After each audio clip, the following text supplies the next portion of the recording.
Let's pray and then we'll jump in, okay? Father, we bless you. We thank you. Thank you for reminding us of who you are and who we are in you and who you say we are. Thank you for bringing us together today. And we recognize all of the burdens that we are carrying now. Just some of our kids are at home and we're thinking about them. Some of us we're worried about what we have to do this evening and tomorrow and on Monday. And we recognize all of that. We don't want to pretend. We just say, we're here, Father. We're here. We want to be here fully. We want our minds and our hearts to be here. We want to bring our walls down. We want to be open to all that you say. And so, God, would you help us to do that? All of these burdens, all these fears, all these questions, all these obstacles, we just put them on the table, push them across to you and say, we trust you with these. And we ask that you would care for them and care for us during these hours that we have together. Pray you make it fun. Make it open for us. Bring insight to me first and to everyone here. Give us some tools. Give us some wisdom. We ask for your wisdom. You promised to give it to us. In James, when we ask him, we ask. We need your wisdom. We don't need my wisdom. We need your wisdom, as Zach prayed. We want to hear your voice above all else. So, Father, help us to hear you. And we ask that you would speak clearly and loudly to us. We love you in Jesus' name. Amen. I want to try to do this today over our hours together in a, maybe not a unique way, but in a way that I wish maybe more parent talks would go. And that is, I don't want to give you a bunch of tips and tricks. I'm not going to try to just equip you with lots of little truths or techniques. That's not, I'm sure we'll talk about those things. But I'd rather talk to you more holistically, and I want to share really 4 things with you for our day. 2 before lunch, we'll have a great lunch together, and 2 after lunch, that's my plan. I'll share some resources with you too.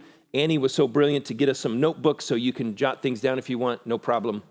And I will give my whole slide presentation to Rob and Annie, and they will make it available to you, so you don't have to write everything down. If you don't want to, we'll try to get this to you best we can. Just want to make it easy for you today, okay? One of the books that I will share with you, like 6 or 7 books I'll share with you today, one of my favorite opens like this. Have you ever done I know I talked about puzzles before when we talked about 1 Corinthians 12 and the spiritual gifts, but a puzzle.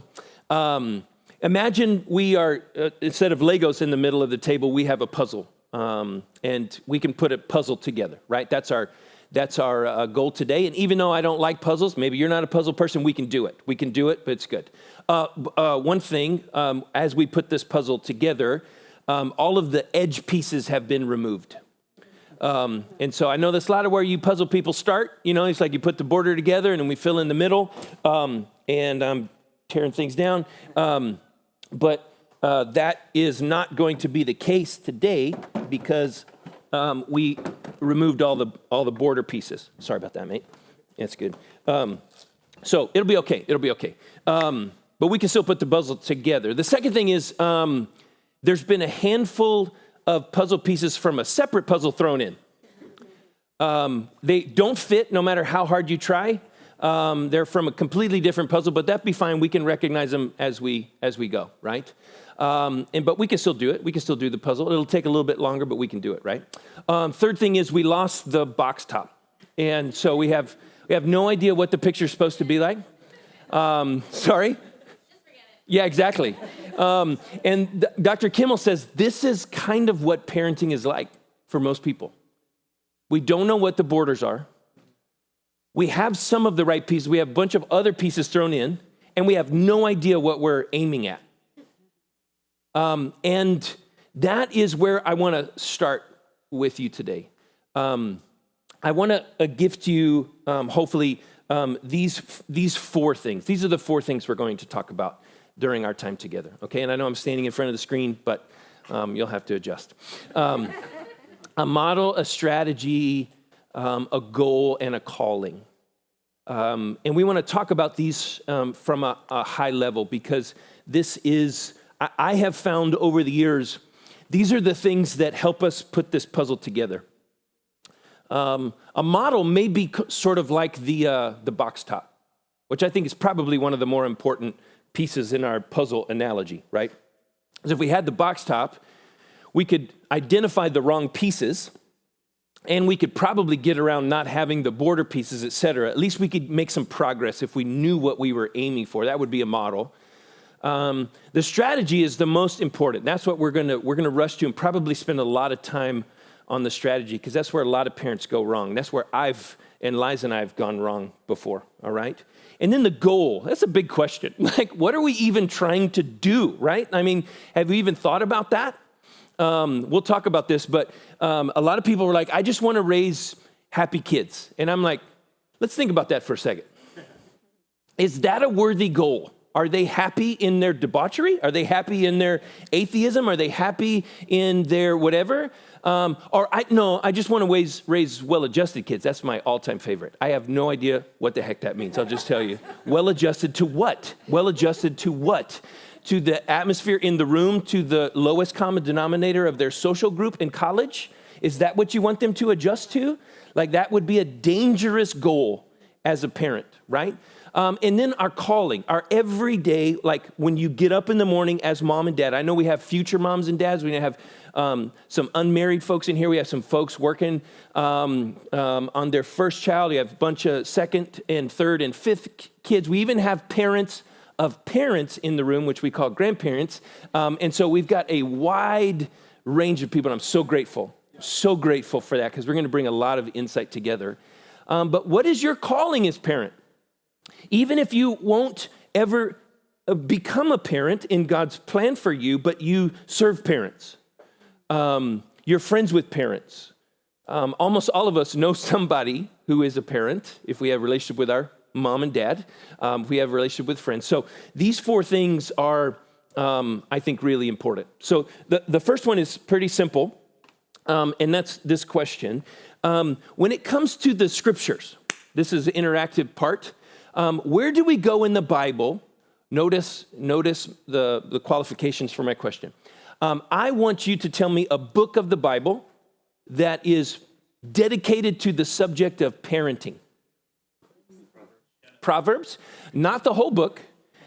Proverbs is great. So you get Proverbs 1 through 9, which is actually the longest section of any parenting instruction that we have in the scriptures. Actually, Proverbs 1 through 9 is way more of a narrative than chapters 10 through 31. So Proverbs 1 through 9, you nailed it, gold star. But that is not a book, that's just a section of a book. It's not even 50% of the book. So we have Proverbs 1 through 9. What other books of the Bible, so far we have none, that are dedicated to parenting instruction?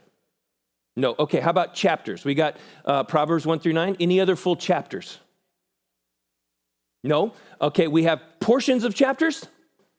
Yeah, we have what Martin Luther called the Haustafels, the Ephesians 6, the Colossians 3, those passages that says wives do this, husbands do that, children do this, et cetera, et cetera.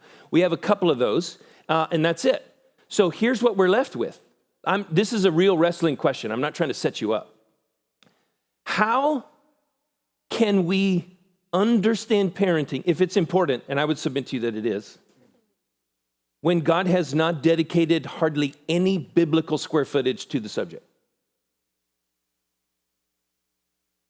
Where are we to go to grab our model? So here's the problem is that in light of that, and I want to change that perspective in just a second, but in light of that, what we tend to do, and I have not met many people that don't do this, what we tend to do is duct tape our model together. So here's what we do. We say, my parents were either in, somewhere along the spectrum, amazing parents, or I don't want to talk about it, right? Or somewhere in between. And so we pick and choose what we think is good or bad from our parents. And then our spouse does the same. And then we have some interactions along the way. We got saved in college, or we got saved young, or whatever. We had some friends. We had some mentors that were fantastic. And so we're piecing all these things together, and it becomes this Frankenstein monster of a model, right? I don't know if you read the book, doesn't turn out well. The problem with that is that we don't have a really good system of filtering and evaluating those things. It's just simply what we like, what made us feel good, or what didn't make us feel good most of the time. And so this model really becomes the active part of our parenting. And let's be honest, parenting never happens in these critical moments right after you spend an hour with the Lord. You're fully caffeinated. You had 9 hours of sleep last night, and you're walking in the Spirit. You and your spouse's relationship is the best it's ever been. The lawn has just been mowed. Your fingernails have just been clipped. Your bills have just been paid. You just got back from a week vacation in Cabo San Lucas, and all of a sudden, your child presents you with a very clear question. Father, I would love to know about how to save money. Could you please help me understand? And I'm like, that is never how parenting goes. It is always in the middle of QFC on the candy aisle that you thought, oh God, I should not have come down this aisle. I tried to avoid the aisle and now I'm here. And then someone from church says, hi, and your kid is nuclear and you're embarrassed and you have no idea what's happening. And then it's like, okay, this is the moment. That's the moment. Or you're at a restaurant and your kids are burning the place down, or you go to your mom's and dad's or your brothers and sisters' house and you want them to be on their best behavior and they're not, or you find out somebody has lied to you for the first time. That's a really hard thing.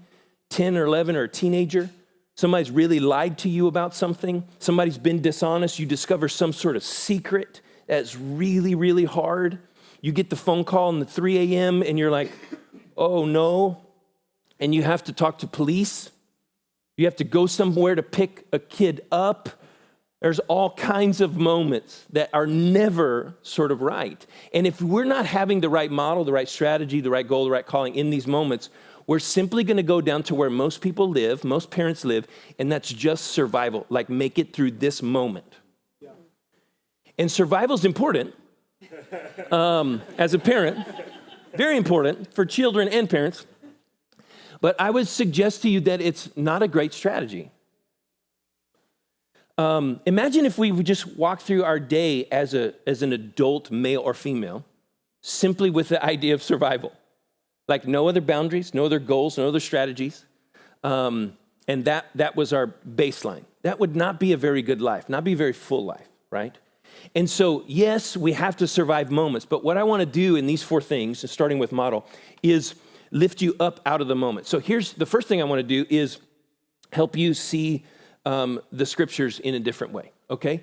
And I'll do that by, here's a thought question first when it comes to this duct tape model. What are the more influential people in your life, good or bad, when it comes to the model that you have put together? You know, obviously your parents are in there. If you had 2 parents, some of you are raised by single moms.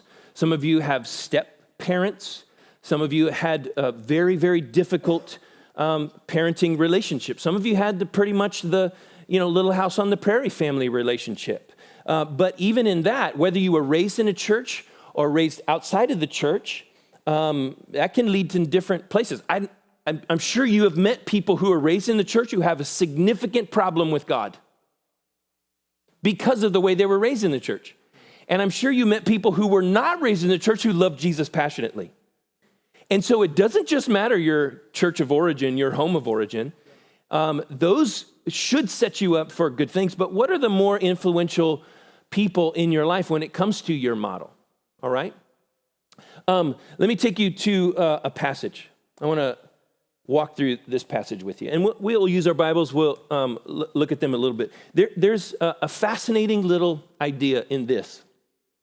Ephesians 5. That opens up a whole new world.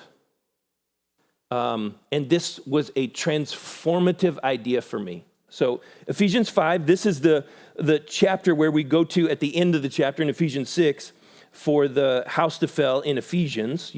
Wives do this, husbands do that. But right here, the beginning of Ephesians 5.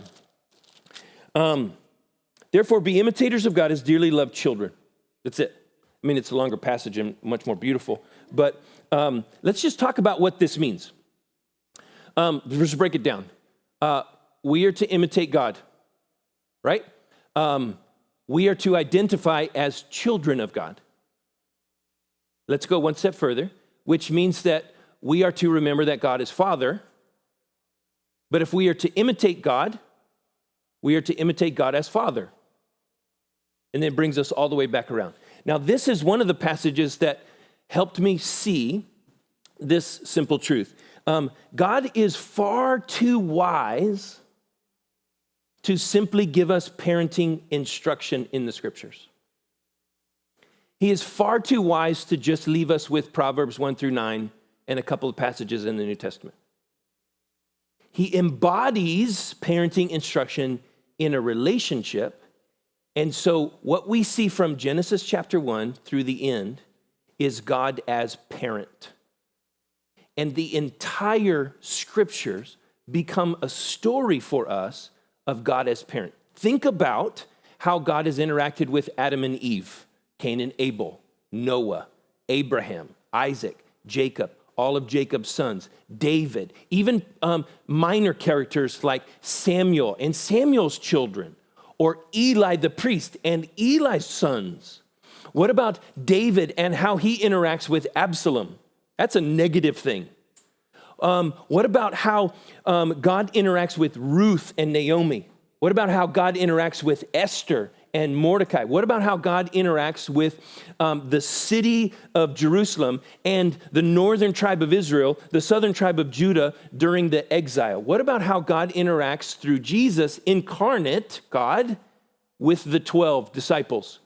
When one of them comes, hey, I really like to discuss, the location and size of my throne in your kingdom. Where he's like, what?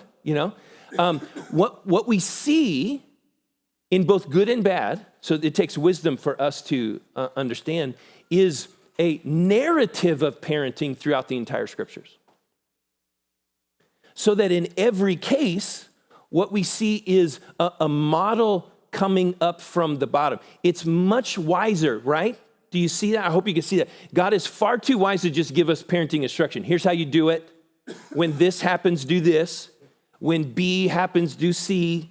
Oh, and if X happens, do Y and that. Does he do that? Sure. But it's obviously not the most of what he does, because we just went through an exercise and we can't come up with more than like 9.5 chapters worth of information. And even those are difficult in Proverbs because there's this wisdom X factor in Proverbs. I don't know if you ever got to Proverbs 18. There are 2 verses in a row in Proverbs 18. And the Jews, the ancient Jews who organized the book of Proverbs, put these back to back. You can read it yourself. First one. Do not answer a fool according to his folly, lest you become like him. And some of your children will be fools at some points. Second verse, right after that, okay? The first verse, do not answer a fool according to his folly, lest you become like him. The very next verse, answer a fool according to his folly, lest he become wise in his own eyes. And we're thinking, what? Why would these two be back to back in the book of Proverbs? Well, that's the point. These are not code rules in a computer language that just apply a thing. We must learn how to navigate rules in Proverbs with wisdom and for the moment. And this is still the case with Proverbs 1 through 9. And so if we take those and just sort of gray them out a little bit with some opacity, what we're left with is simply, fathers, do not exasperate your children.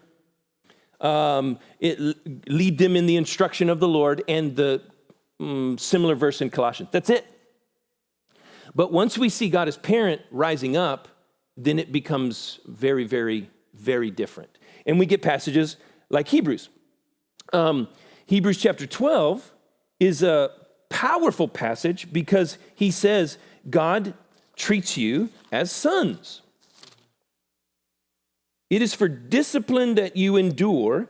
God deals with you as with sons. That means with children. He's a patriarchal society, we understand. As with daughters and sons. For what daughter or son is there whom his father does not discipline? That's the picture. The entire scripture is the story of God the Father with his children. Here's a theological question for you.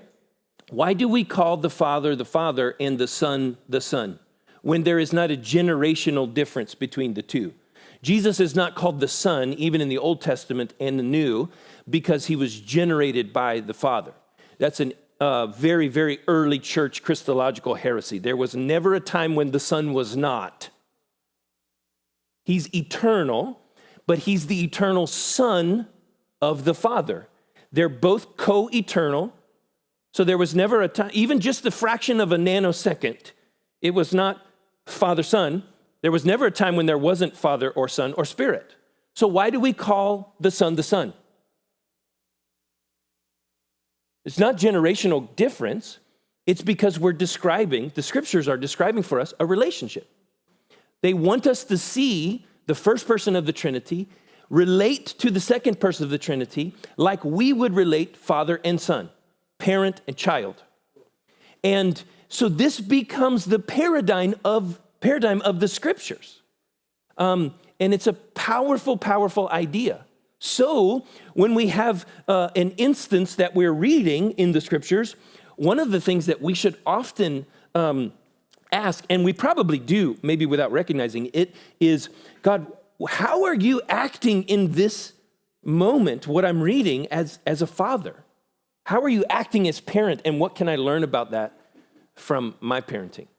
And so this is the idea. God is far too wise to simply give parenting instruction. Instead, he embodies his instruction in a relationship. That's far bigger than just instruction alone, right? And so I'm going to give you some parenting resources. Again, we're going to send you all these slides, but I want you to know a good podcast or a good book is only as good as your commitment to think about it critically and to implement it consistently.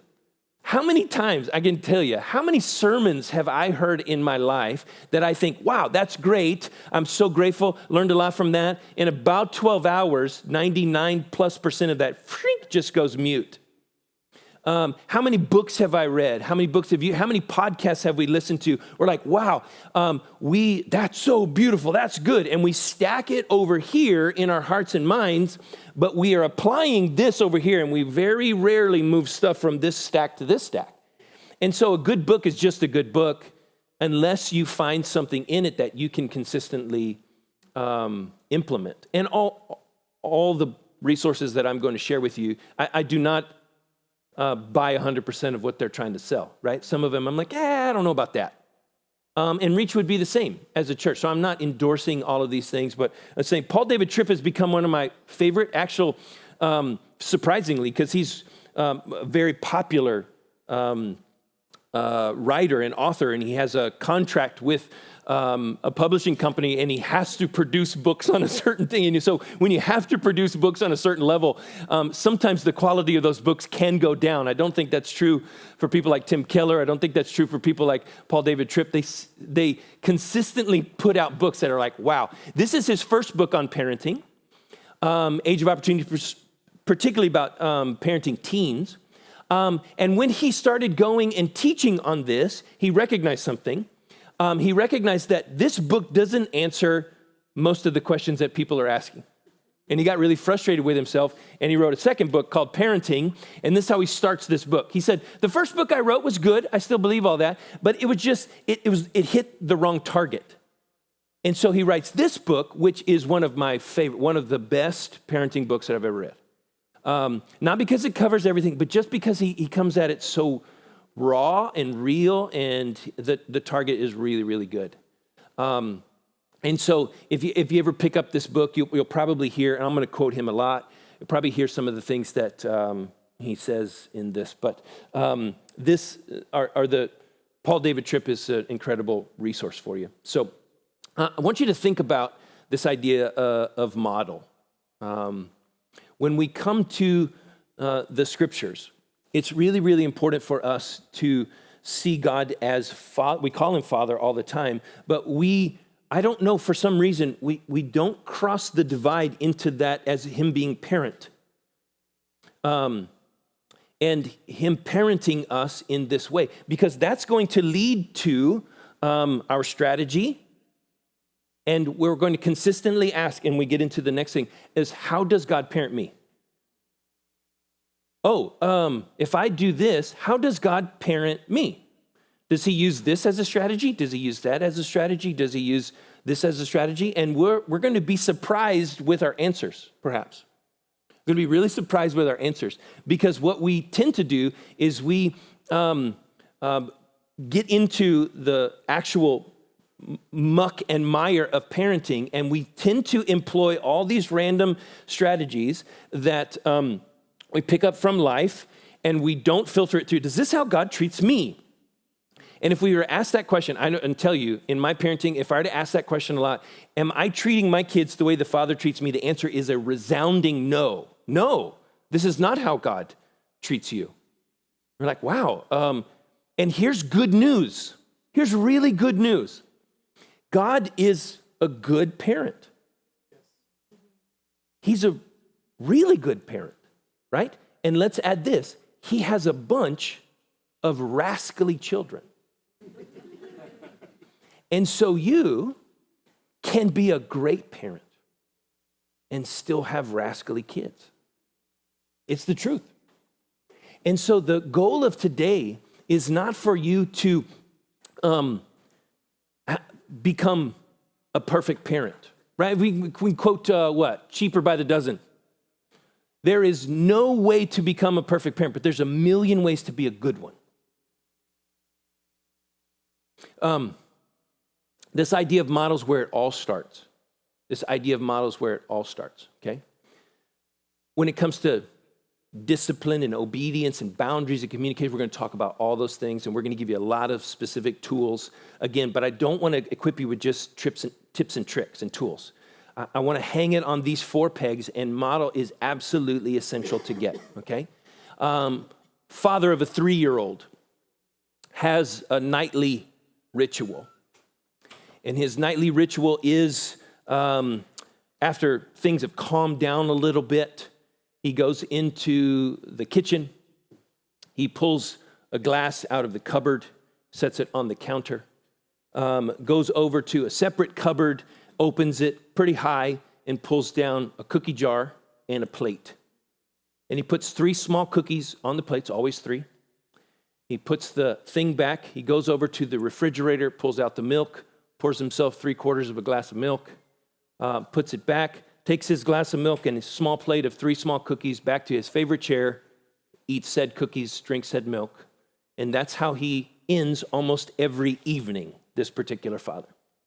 One evening, this father is heading into the kitchen when he notices his 3-year-old son walking in front of him with great determination in his step, right? And so father just leans against the wall, a little bit of the shadow of the kitchen, unobserved from 3-year-old. The 3-year-old pulls out the bottom drawer, then the second drawer to make steps to get up to the countertop. And all of this is very, very unlawful for this home, right? This is dangerous. The father's like, do I step in? Do I not? I'm just watching. So the 3-year-old crawls up onto the counter and grabs a glass, knocks over 2 others as he's grabbing the glass, and then sets it on the counter, and then scurries across the counter to the cookie cupboard, which is strictly forbidden, and pulls out a cookie, and then there's crumbs everywhere, and he spills a couple cookies. There's more than 3, but he puts them on this plate. That's the wrong plate, but dad's like, I wonder what's happening here. And then he scurries down the steps that he made, doesn't close them, grabs the glass off the counter, puts it on the floor, opens the refrigerator, gets the milk, he spills the milk, comes over the top, he wipes it with his shirt, okay? And he's starting to put things back, and this is where dad's like, okay, I got enough, I need to step in, what's going on? And he steps out of the shadows, right? And he says, son, I think that's about enough. And what does the son do but turn with his plate of cookies and milk and say, Daddy, here are your cookies. Now, here's the thing with that story, is we put ourselves in the place of the dad as a mom, right? And we would say, okay, you broke all these rules. You weren't supposed to do that. You weren't supposed to do this. You weren't supposed to do that. Like, you got up on the counter. You got the cookie jar. What were you thinking? And we're thinking maybe he's trying to be like us. He's trying to do what we do for ourselves, for him. But the turn of the story is, no, he was just wanting to please us. He's wanting to do that. And let me say this. Now put yourself in the place of the kid. And the dad is the Father in heaven. Now, when the Father in heaven steps into the kitchen and reveals himself, does he mention the glasses that you knocked over? Does he mention the other crumbs of the cookies that you spilt? Does he mention that you wiped up the spilt milk with your t-shirt? No, of course he doesn't. He accepts the glass and the plate of cookies and he says, I love you. Thank you so much. Our Father is not expecting us to be perfect parents. We're going to get a lot of things wrong. And I'm going to say this many times. I'm going to start now. A lot of you are going to be struggling with, because I always do, a lot of guilt. You're like, man, I got that wrong. We're going to be talking about some things perhaps that you're like, oh, I wish I could go back there. If I may be so bold, I want to speak for the Father, and I want to just tell you something that I know that he would say. He would say this, I can fix it. Whatever happened in the past, whatever failures that you have accrued as a parent, I can fix it. I'm that big, I'm that strong, I'm that good. So they don't have to be determinative for your kids. They don't have to be determinative for your family. I can fix it. And if we work together, it'll be beautiful. And they may be even stronger because of it, okay? And so this is not a strong grid that we're going to force down on top of you, like an ill-fitting t-shirt or a suit that doesn't fit quite right. Like that's not what we're doing, right? We're going to talk through these things together. And I want you to have some time at your tables. So get to know your tables. This will be a little time for you to ask a question. This is the first question. What are the two biggest issues that you are facing right now as a parent? Now, some of you aren't parents yet, and that's totally fine. You can just listen. But if you're around the table, I think it would be good for you to just hear. Right now, some of you are about to be parents for the first time, and that's totally fine, again. But right now, even conceptually looking forward, some of you have little ones, some of you have multiples. What are the two biggest things that you're working on right now? You don't have to explain it. You don't have to tell a story. You can just share that with your table. So I'll give you a couple minutes now, and it's a good time to go to the bathroom, and then we'll jump back in after, okay? Share that with your table. Go ahead. As we continue, I want to encourage lots of interaction with your table and even with me. If you have a question, you want to say, hey, what does that mean? What does that look like?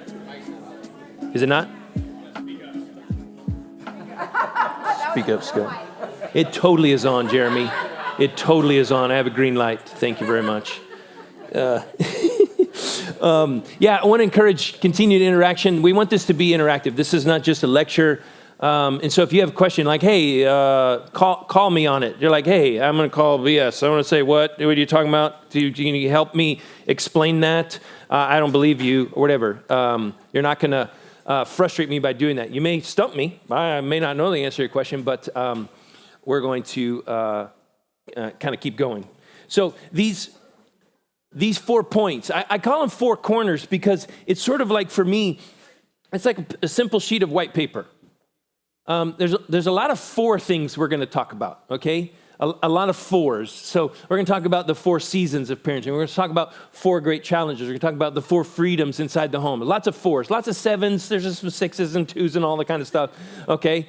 Because when you read people, men and women who have thought about this deeply, they tend to really try to synthesize a lot of stuff, and it becomes very helpful.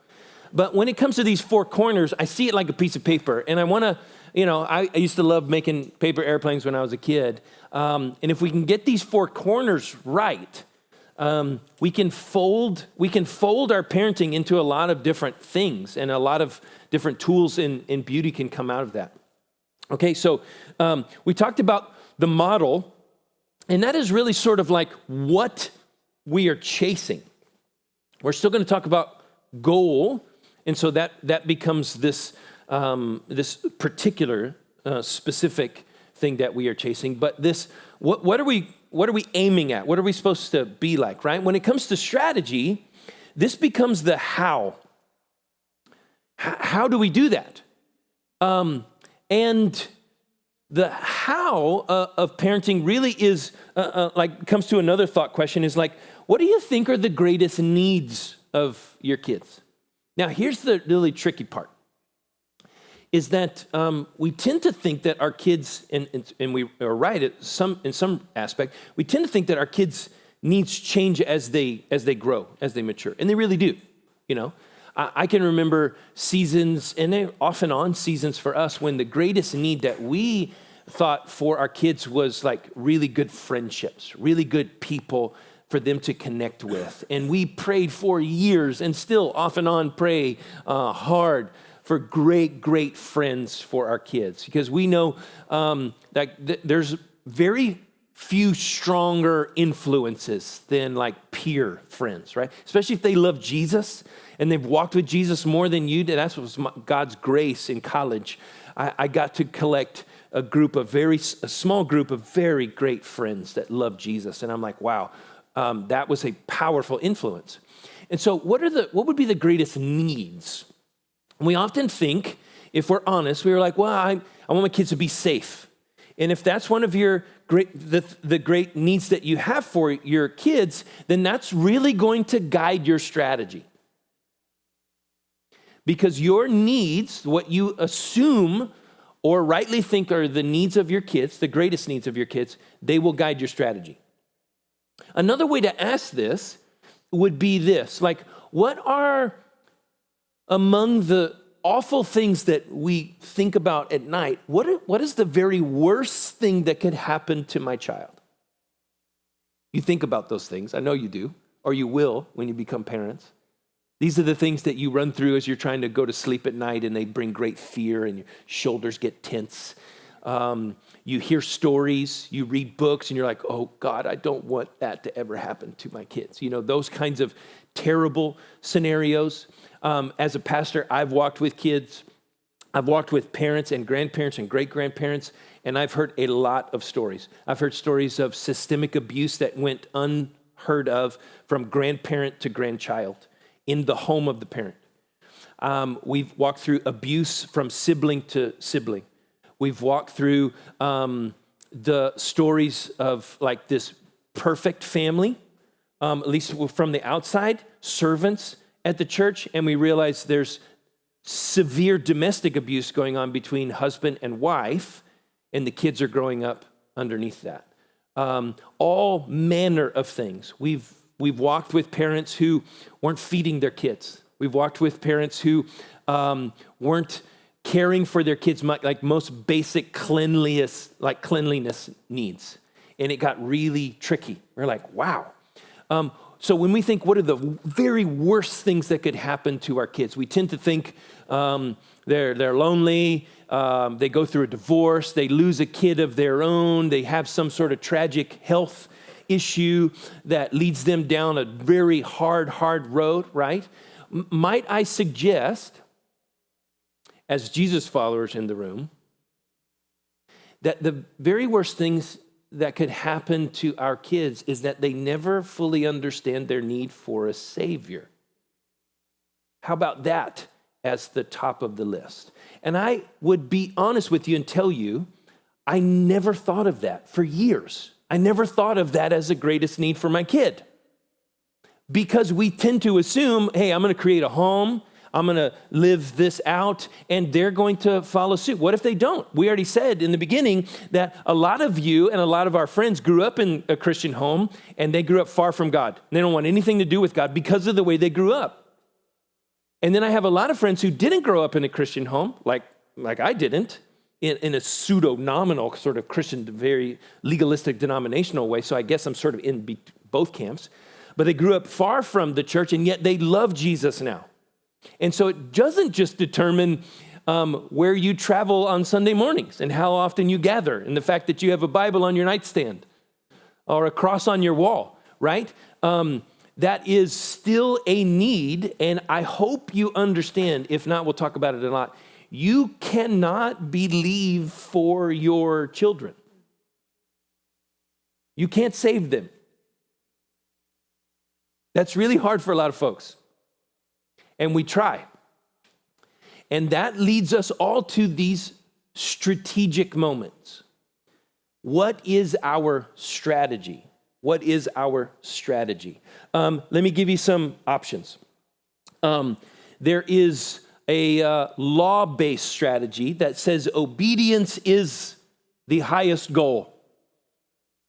There is a fear-based strategy, which comes in the tone of parents that say, do not do that, or else. Don't do it, or else. And so we working our kids towards obedience, but it's not just legalistic, like don't do that. It's don't do it or else. There's fear attached to it. Or a shame-based strategy system. I can't believe you did that.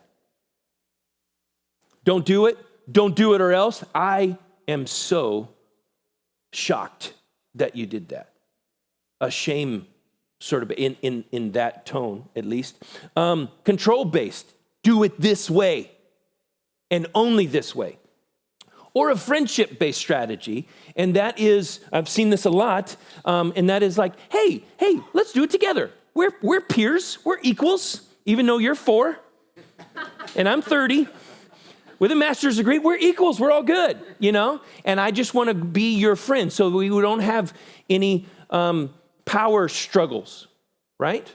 When it's kind of all a power struggle, right? Because that's how it goes. So what is your main strategy? And here's the big question as you look at these. This is the one question I told you, right? Our model is about the fatherhood of God, and we can see that in every story of the scriptures. Every page of the Bible is a parenting text on the fatherhood of God. When it comes to our strategy, our how, big question is this how God parents me? Is this how God parents me? Let's talk about the law for a second. Is God interested in our obedience? Better believe it. Of course he is. So should parents be interested in their children's obedience? Of course. But why did God give Israel the law? What? Go ahead. Excellent. There's a lot of folks that say, you know, God gave Israel the law to teach them how to live. But let's just trace that down the road for a second. There's over 400 individual laws in the Mosaic Law. It's not just the 10, right? We get the top 10, the Decalogue, inscribed on stone tablets. First one's broke, second one's remade. We're not just talking about 10, we're talking about hundreds and hundreds. And then concomitant with this hundreds of law is what? A sacrificial system on what you do when you fail at breaking the law. Now, why would a great large section of the Torah, the first 5 books of the Old Testament, a good portion of that, like 3.5 books of the 5, are dedicated to the law and the giving of the law? Why would, of those 3.5 books, a good full book be dedicated to what you do when you break it? Think about that for a second. It's not about consequences. It's about how to recover from consequences. So there is law, there is consequences. God is important. Those are important to God as they should be to us. But then we have this, how you get back into fellowship when you break the law. So I would submit to you that God from the very beginning was setting up Israel. He was setting them up to say, here is the law, and you won't be able to keep it perfectly. And here's what you do when you break it. So as you said, this is, and I've read, if you want a really great thin little book on this by 3, they would probably call themselves something like completed Jews or Messianic Jews, Jews who believe in Jesus. It's called Reading Moses, Seeing Jesus. It's a brilliant book, but they would say this: God did not give or bring his nation Israel to the law. He brought them through the law to lead them to the Messiah. So that the law was given to explain and describe the character of a holy God. This is how God is, and he's perfect. And you are supposed to be perfect as God is perfect. That's the first thing. Second thing, you're not perfect. God is holy and you're not. You're sinful. And you're going to have to wrestle with how you get over that sin. How do you get over it? Can you manage it? Can you become perfect? No. So the third thing is God must solve the delta, the difference between his holiness and your sinfulness. That's the purpose of the Mosaic Law. Was Israel supposed to follow? Of course. There's other purposes. It was supposed to set them apart from the cultures around them, from the pagan nations in Canaan. Of course, all of those beautiful, beautiful things. But it was never meant to save them. So how does God use law when he parents you? Is it strictly a law-based relationship? No. He uses obedience. He uses consequences. He uses discipline. We already read Hebrews 12. He uses all of those things, but it's not just about your obedience. Okay? Does God use fear? Well, if we think about the fear of God in a terror sort of way, yes, I don't think that's what the fear of God means. I don't think we're supposed to be terrified of God.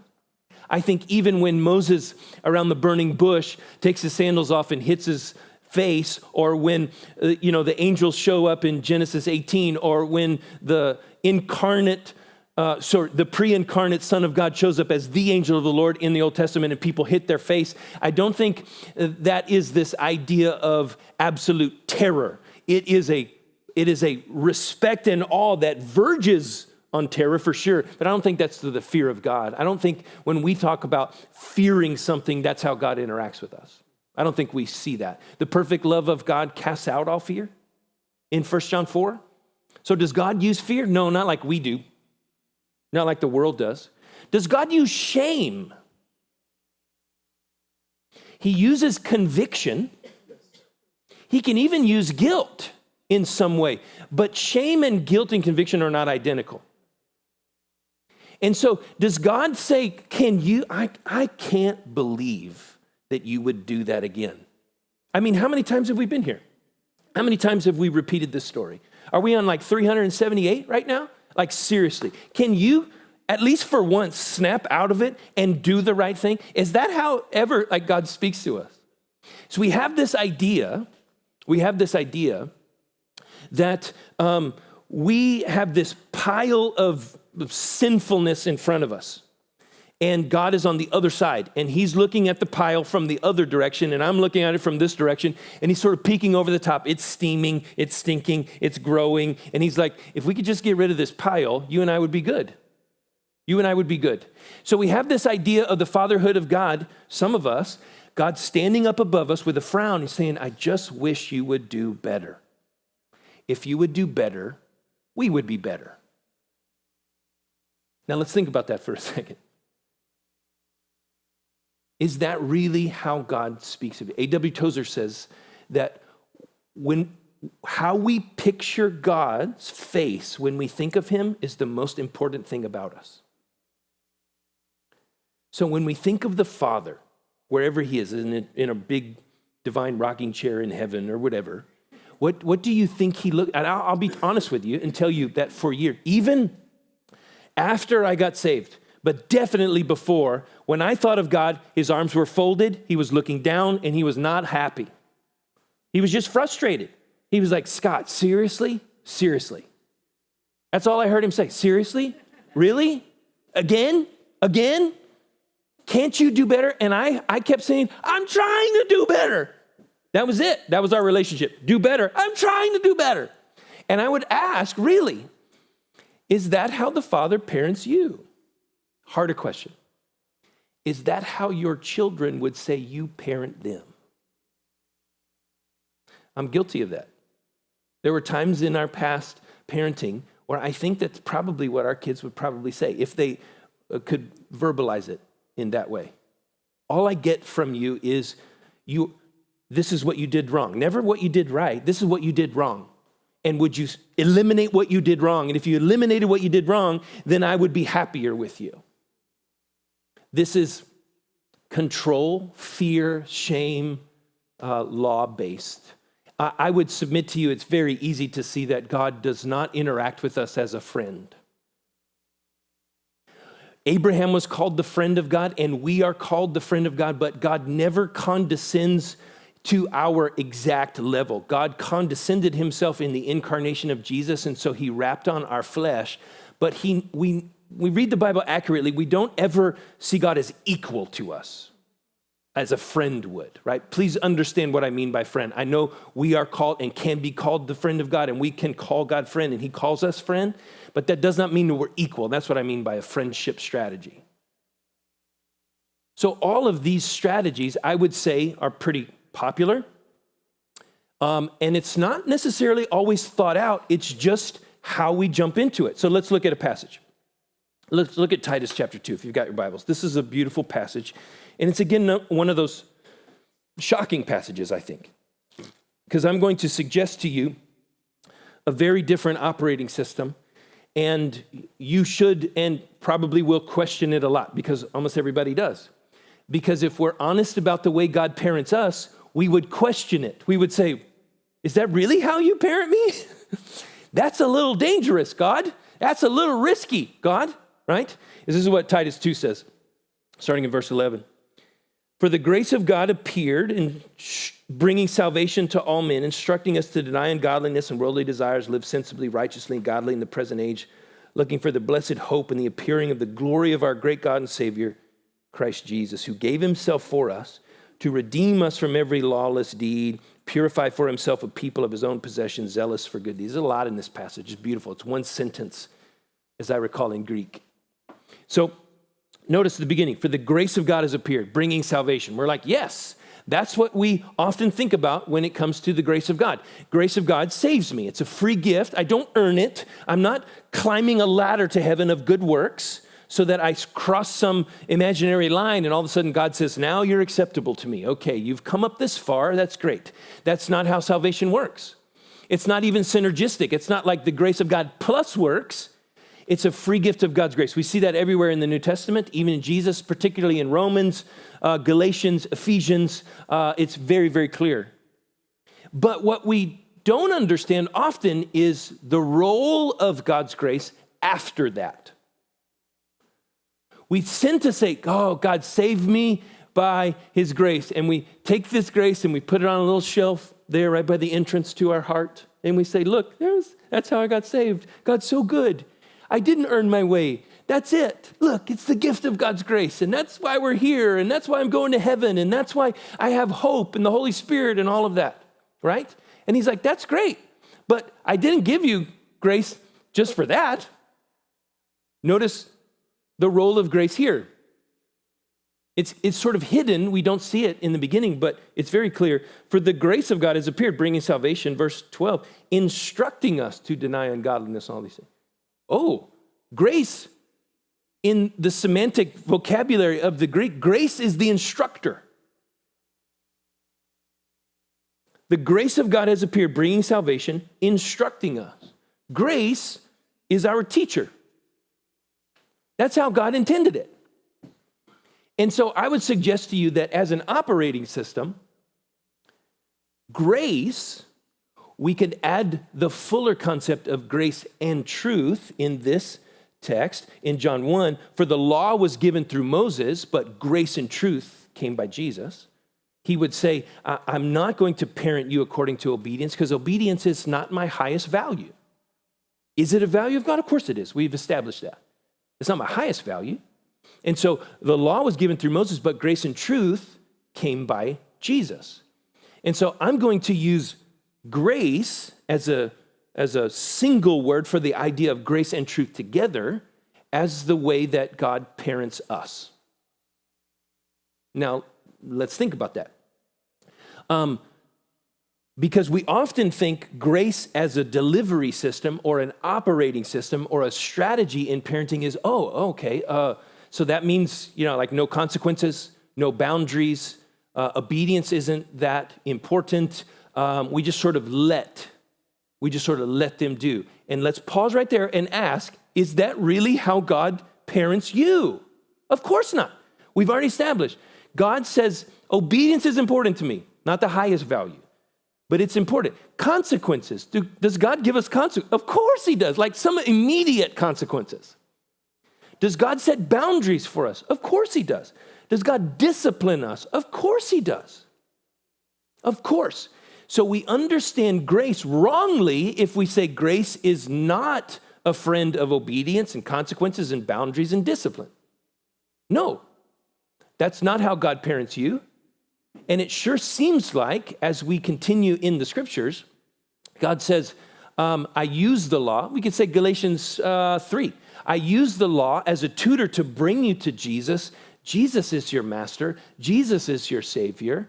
And he is going to operate with you and deliver his parenting of you with grace and truth. Such that when we see and imagine the Father in heaven, we are unbiblical. If we've trusted in Jesus, we are unbiblical to see God arms folded, looking down, scowling. Because of Jesus, he has his arms out and he has a smile on his face. And he says, I see you through the righteousness of my Son. You are perfectly acceptable to me. There is no possible way that I could love you any more than I do now. Which leads to a couple of these. I love Dave Burchett. This is a friend of a friend. He says, grace is the face love wears when it meets imperfection. Always takes my breath away when I see that. Because this is how God treats us. This is like a description of the incarnation of Jesus. Love, real love, when it meets imperfection, it doesn't just sweep away the imperfection. That's not what grace does.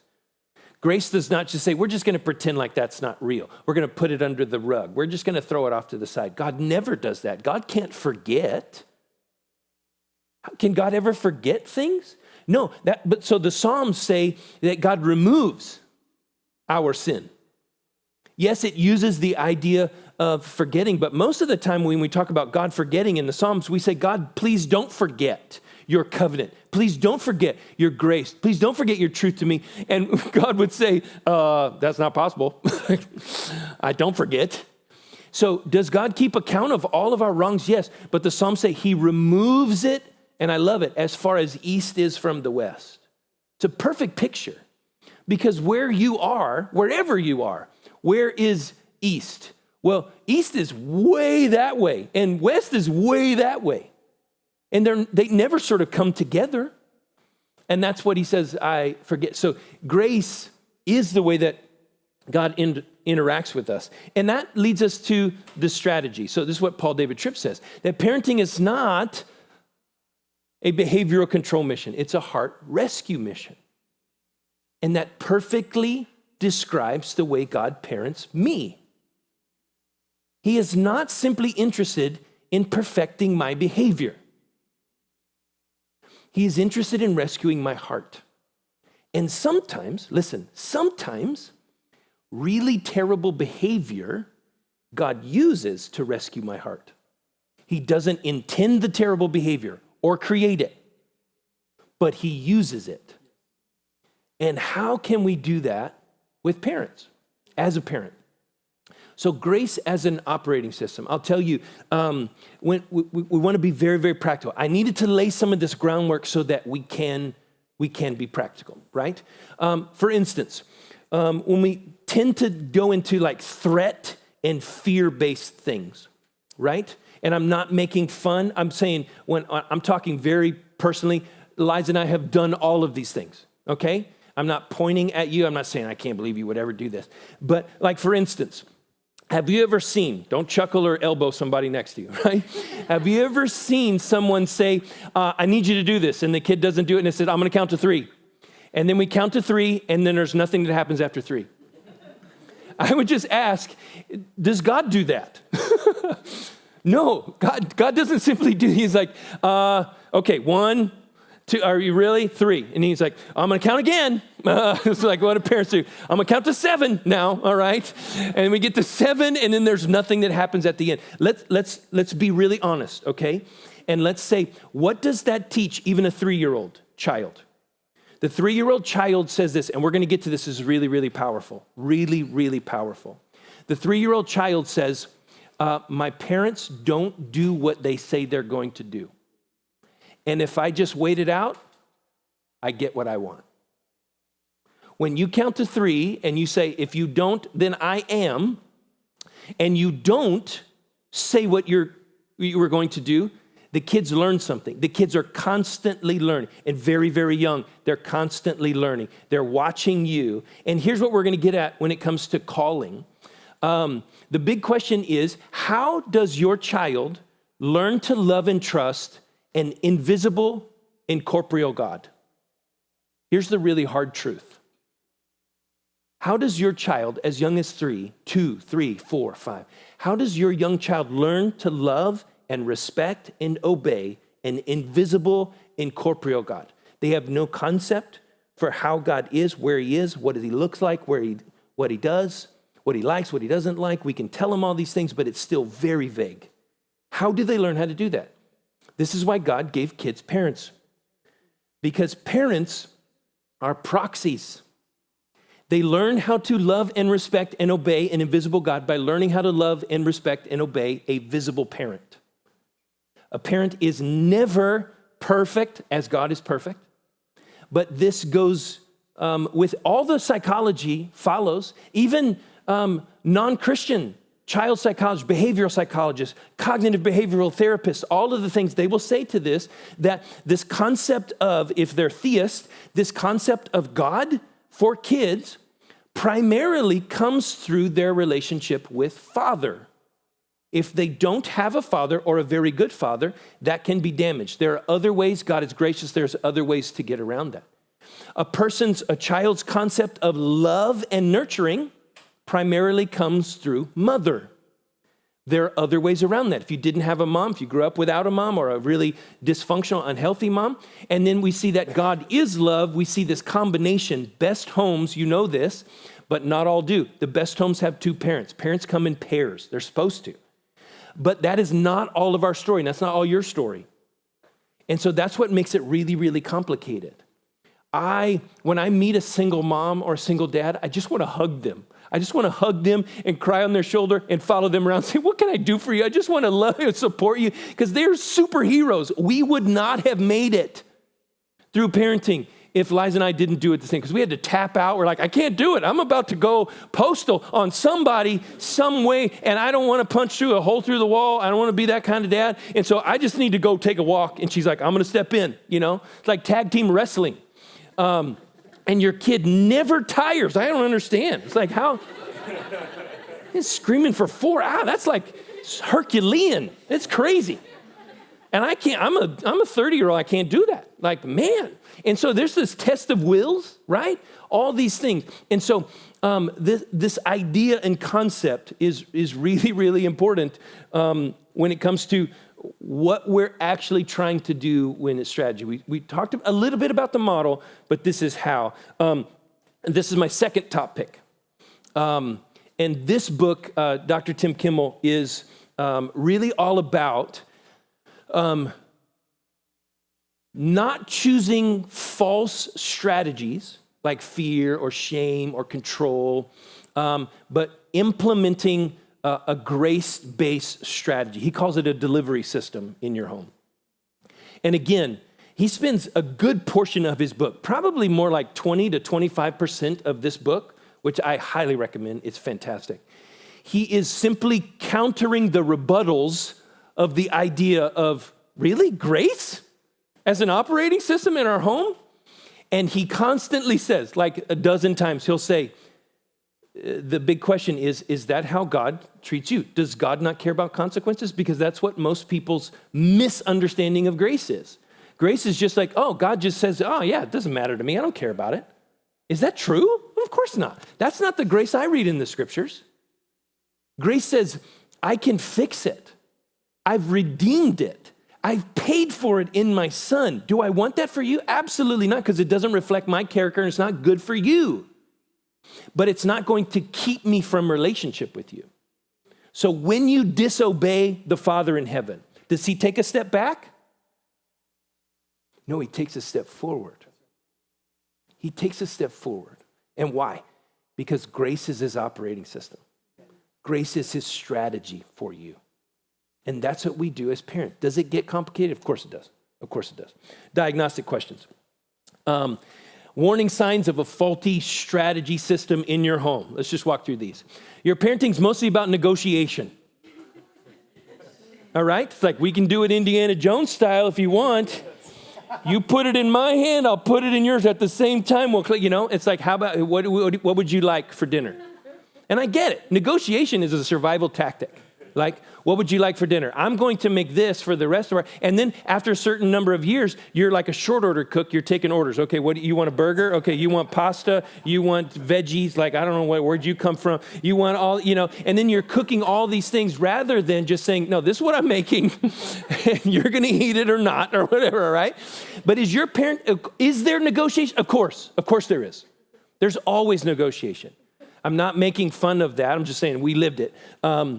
As our kids had certain eating styles, we have allergies, we got all the things. I get it. Your parenting is mostly about negotiation, then that may be a little red flag that your strategy is not right. Your strategy is not right. You love your kids, you secretly don't like them very much? That's hard. It's hard. Have you ever seen parents like that? I see them in the airport all the time. I'm like, I can tell. I spend a lot of time in the airport these days. I'm like, Liza, look, you see them? They love them. They don't like them at all.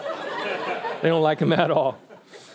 Jordan Peterson, who is an interesting guy, okay? I love the way he thinks about a lot of things. I don't agree with everything he says, but in his 12 Rules for Life, his first book that made a lot of money for him and sold a lot of copies, I think like chapter 5 of the 12 Rules for Life is, don't let your kids do anything that would make you dislike them. And he works it out. It's a powerful kind of idea. Don't allow your kids to do anything that would make you dislike them. And of course it is, but don't allow it. Don't allow it is the thing. And we're going to talk about that. Your kids dictate most of your family decisions, reactions. It's like, well, I want to do this, but Johnny won't let us. I want to do this, but Sally's going to throw a fit. And so we're bringing in our borders or our frontiers tighter than we would want because of our kids. Is there realignment? Of course there is. When you add a third to a marriage, everything changes. When you add a fifth to a marriage, everything changes, right? Of course there's realignment. When your kids become the heliocentric Galilean center of your life, like that's the wrong thing, right? Our parents, my parents and Liza's mom in particular, would speak very, very wisely into our situation when we brought Andrew home from the hospital. She was like, this is going to be hard, but do your best to continue to live your life and let your son revolve around you, not you revolve around him. And we were like, wow, we'd never thought about that before, but we were taking our first steps in that dangerous ground. And we were like, okay, yeah, we know things are going to change, but we still want to love each other as husband and wife. And we don't want to make our children the highest priority as an idol. We can idolize our children and make them like a small god in our life, and that does not do well for the children. We'll talk about that. In your home, doing gets way more attention than being, right? And again, the question, is that how God treats you? Exhaustion far exceeds joy and has for a long time. Are there seasons of that? Of course there are. Of course.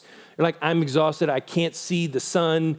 But if that is lasting like 10 years, that's lasting 7 years, you're like, wow, there's something perhaps wrong with your strategy. Children have negatively affected your marriage. Do they affect your marriage? Of course they do. Of course they do. But on the whole, larger, zooming out a little bit, they've negatively affected it because perhaps father has this strategy, mother has this strategy. Why is that? Let's talk about that for a second. Because we're duct taping together our models. And the mother says, this is how my mother was, and she did it right, and that's exactly the way we're going to do it. And the father says, I don't want to do, I had a parent like that and it didn't turn out well for me. I don't want to do that. And then we have a very, very real, very, very common sort of friction and tension when it comes to husband and wife. And I can tell you stories of our extended families where that has completely decimated the family. Decimated. And I mean that literally. We have siblings, Liza and I. They have multiple children. They don't like each other.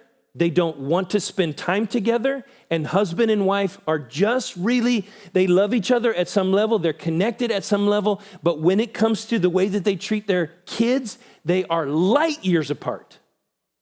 And I watched one of them chide the other, derailing and degrading them in front of their kids about their parenting tactics. And I'm like, oh, so much destruction just happened in this 15 seconds.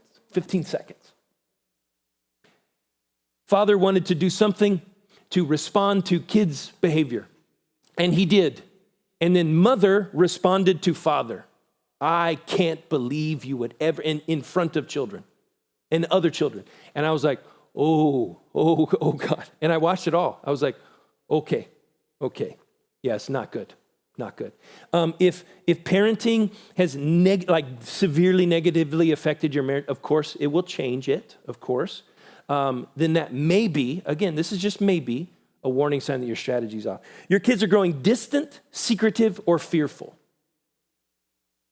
You have to watch, again, this is not a behavior modification, behavior control mission. It's a heart rescue mission. And do you know that the Father parents you and he cares if you're secretive from him? He cares if you're distant from him. He cares if you're fearful to him. He's like, that's not the relationship that I want. You know, he monitors that by his Spirit. In his Holy Spirit, he monitors those things. He says, I'm going to put a deposit of that. God has the great ability to do what we can't do. He says, I'm going to put a deposit, fully me, inside of you to monitor our nearness, to monitor our sense of joy and fear, to monitor our sense of lying or secret. You can't do that. You can't keep secrets from me, God says. Our kids, unfortunately, can for us, right? How would I boil this grace operating system down to 3 words? I just want to do it in 3 words.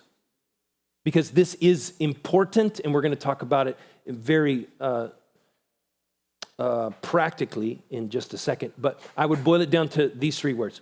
Authority inside security. Now let's talk about this for just a second. Authority inside security. Now this, in many ways, and this is my language. I didn't get this from a book, so it's probably not perfect, okay? Doesn't have a copyright on it or anything like that. But I've just been trying to understand how God can be Father to me and operate with grace. Still using consequences, obedience, discipline, boundaries, all of those things. He says, listen, I am going to work with you. This is what Hebrews 12 says. Hebrews 12 says, He works with us as with sons. Let me read it again because it's really beautiful and you can just listen. I'll read more than was on the text. It's for discipline that you endure. God deals with you as with sons and daughters. For what son or daughter is there that father does not discipline? Watch. But if you are without discipline, of which all have become partakers, then you're illegitimate children. And he's writing that in the negative, saying it's not true for you. You're not illegitimate children. You are legitimate, which means that you're going to be disciplined. And not children, because you are. Furthermore, we have earthly fathers to discipline us, and we respected them. Shall we not rather be subject to a father of spirits and live? For they disciplined us for a short time, seemed best to them, but he disciplines us for our good, so that we may share in his holiness. All discipline for a moment seems not joyful, but sorrowful. Yet those who have been trained by it, afterwards it yields a peaceful fruit of righteousness. Listen, those who have been trained by discipline, that's how God does it, yields the peaceful fruit of righteousness. Is God authoritative? Absolutely. He just says, nothing you can do will ever kick you out of my family. It's authority inside of security. Let me give you the plot of 470 movies. Father has difficulty with his son, and he says something like this: if you walk out of that door, don't ever come back, right? And then the plot of the deal is dad realizes how horrible he's been, and he tries to do whatever he can to get his son to come back. God never says that. There's a famous story of a South American father who lost his son, Juan, common name in South America in this particular country.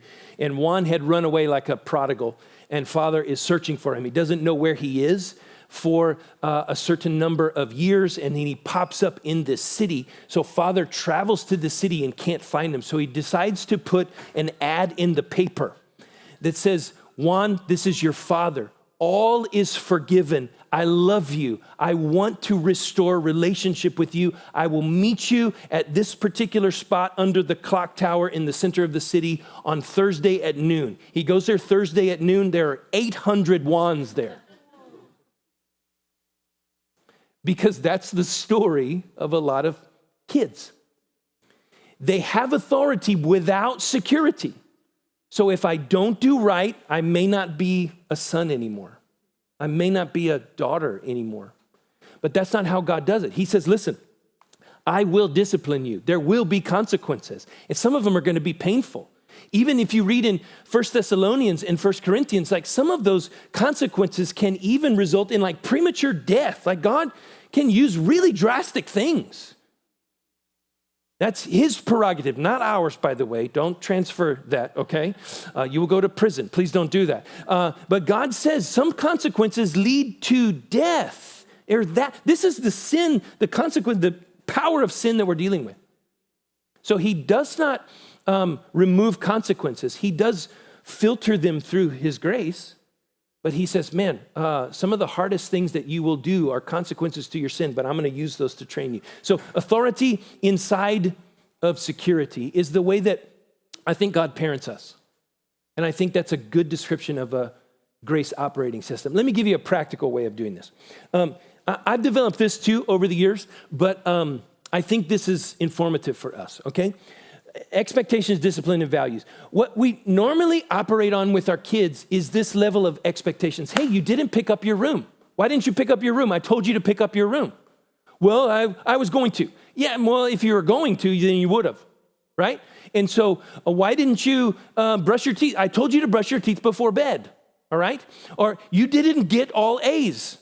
Why didn't you get all A's? Were you not studying? We operate at this level of expectation, and we typically stay here only. When our kids are little, they do us a favor. I love and hate this season. When our kids are little, they say, why? You pick up your room. Why? Right? And then it becomes like this game, and we end up saying, just because I told you so. I told you so, so do it. I don't want to explain the philosophical benefits of picking up your room. Like, I don't have time for that. Just do it. Okay? But there's a gift in that, because what they are asking you to do is say, what are your expectations built on? They don't have the eloquence to explain that, but when they do have the understanding, you can say, hey, listen, we have a value of respect for our home and respect for mom. So Andy Stanley, in his book on parenting, and I'll show you that to you a little later, he said he had this moment where his older teenage son, Garrett, didn't pick up his room. And he walked into his room, and there was wet towels and gross, just a teenage son sort of. There's this unique smell that happens there. And so he walked into his room, and he's like, hey, mom told you to pick up your room. He's like, yeah, I was going to do it. He goes, oh, I will. And Garrett was like, what? He goes, I'll do it. I just need you to ask me. He's like, Dad, no, I'll pick up my room. He's no, you're not picking up your room. I am picking up your room. He's like, what? He's like, I am picking up your room. I just need you to ask me. What are you talking about, Dad? He goes, will you ask me to pick up your room? Okay, Dad, will you pick up my room?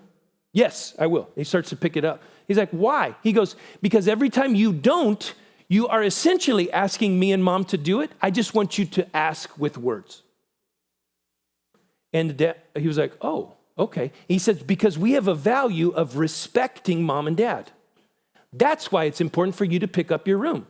Because when you don't, we have to do it, and you just assume. You presume upon our goodness. So what he's doing is he's connecting expectation with a value.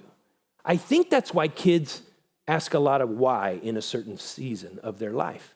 Why? Why is that? Well, Why do we do this? Because we have a value for honesty. Why am I disciplining you when you told a lie? Oh, because our value is to always tell the truth.